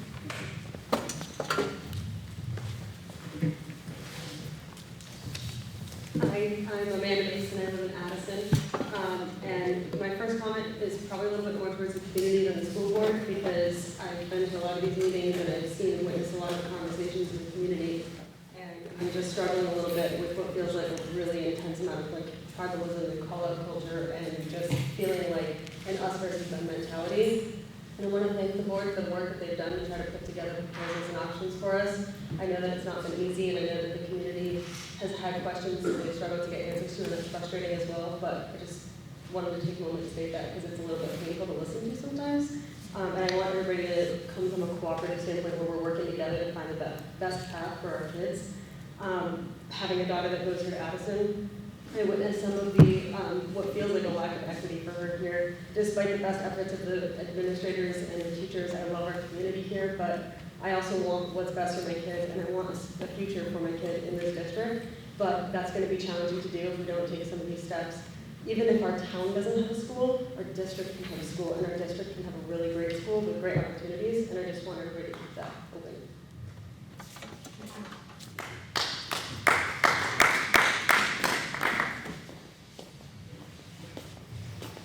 I'm Chris Cater. I bet you guys can guess where I'm going with this. Recently, the St. Albans Messenger has been covering issues with the switch from traditional grading to a 1 through 4 scoring system at BFA St. Albans. I've emailed some links to these articles to the board. I hope you will take a look at them as they echo many of the same concerns that parents, teachers, and students have been raising in our district. I'd also like to offer some clarifications on some of the comments made by the superintendent tonight. There are summatives that are restricted to 3s. And in many classes, a 4 is only achievable by completing extra credit assignments. This system is every bit as subjective as other systems. A 3 means you have reached the standard. While that seems like it would be pretty objective, any score below or above a 3 is most definitely subjective. Very few schools have abandoned traditional grading. Most have opted to connect the standards to ABCs or the 100-point scale. There are parents, teachers, and students actively challenging the 1 through 4 system in St. Albans, Stowe, and Harwood. I would like our district to begin tying standards to a traditional grading system of A's and B's or the 100-point scale. Thank you. Thanks, Chris.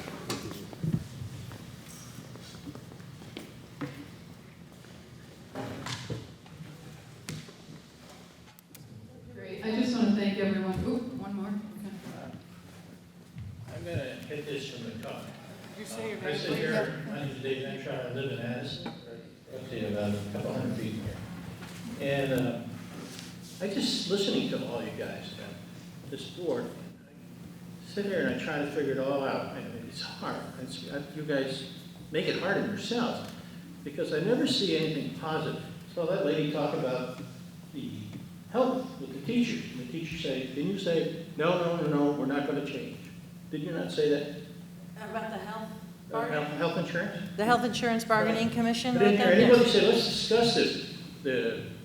Like, I heard one of the board guys tell me, say, the contract's almost over. Is that correct? Their school teacher's contract is over? It's a one-year contract. Right. Now, I didn't hear anybody say, well, let's do something about this health insurance. Why don't we go to the school and say, you got 1 year, these townspeople aren't going to pay that. They have to suffer too, because if they have health insurance and they have to, they gotta make the difference themselves and their families for their health insurance if things go wrong. And you don't seem like, well, we don't have to make any changes, we can just do what we want.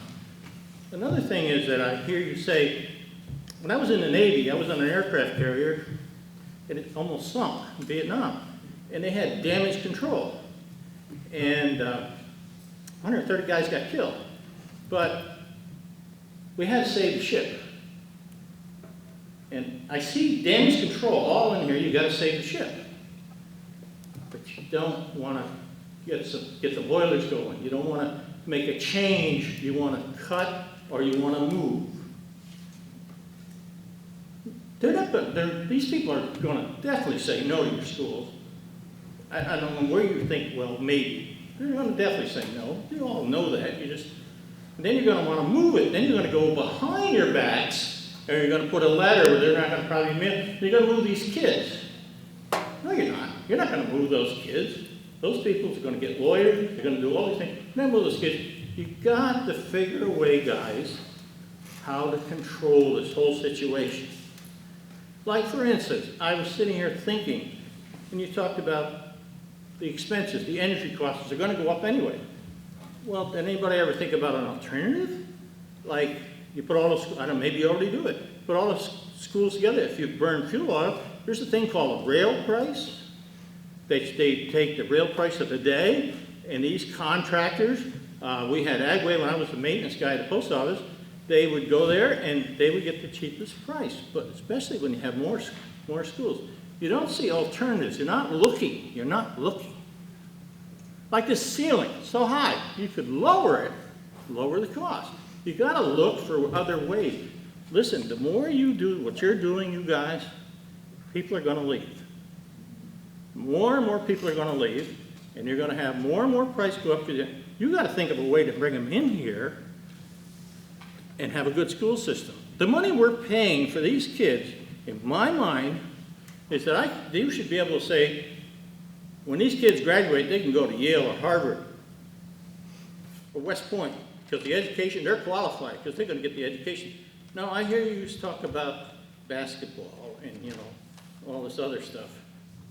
You got to think positive, guys. You got to sit down there and say, we got to cut the costs to these townspeople because they can't afford it, and we got to find a way. But I don't see you finding a way. I see you finding a solution to a disaster. And in 5 years down the road, you all said it, well, we're going to lose so many students. Why don't you think about a way to bring students in, about a better education program? I don't have any kids, but I damn well wouldn't mind paying more money if I knew somebody stood up and said, these kids will go to Harvard. Or, like the ones on TV, they put them in good schools. We don't have a good school here. I don't care what you say. My kids went to all through your school systems. And when they graduated, I worked nights cleaning banks, and I put them through school. And when I invested money in this, and I went up to the school, and I talked to the guy, this was many years ago, and I said, how's the program going? He said, well, we got to give them a high school education now, in college. We got to give them a high school education, because they're not up to standards. This is for Jan's High School. Now, you must have really gotten better, or you haven't gotten any at all. But I'm just telling you, you're doing damage control. You put damage control on Navy is, if the ship is sinking, they have ways, working out of nothing to fill holes so the ship doesn't sink. They put mattresses. They do everything. And that's what you're doing. You're putting mattresses in hold, and you're just trying to keep the ship from sinking. And I'm saying to you guys, turn that ship around and get the thing going. Because any commanders or anybody in the Navy would take over and they would say, no, we are going to make that go. We're going to do this. But I don't see you guys doing that. I'm just sorry. I just don't see it.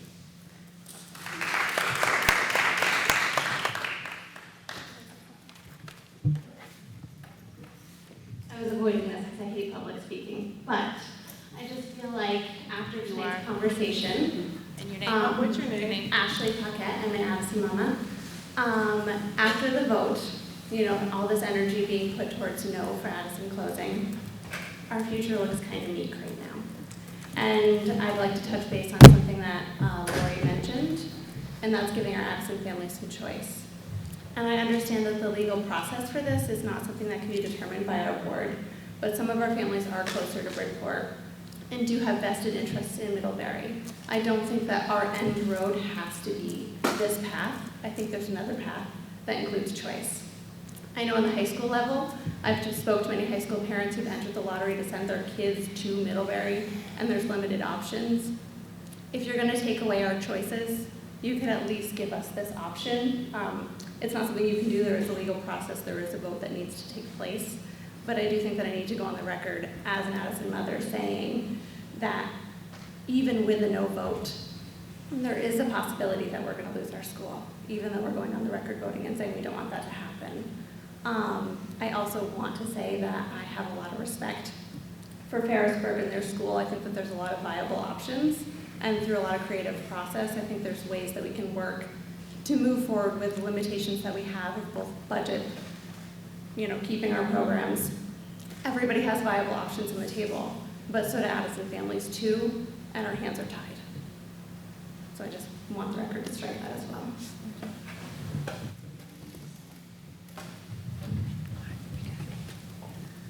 Okay, I just want to thank everyone for sticking around. I know this has been a really long meeting, so we appreciate you coming and staying. I'm looking now for a motion to go into executive session. I move that we go into executive session for the purpose of discussing labor relations agreements with employees, under 1 VSA 313A1B. Second. Second by Mark, all in favor, please say aye. Aye. Opposed or abstaining? Motion passes. Thank you.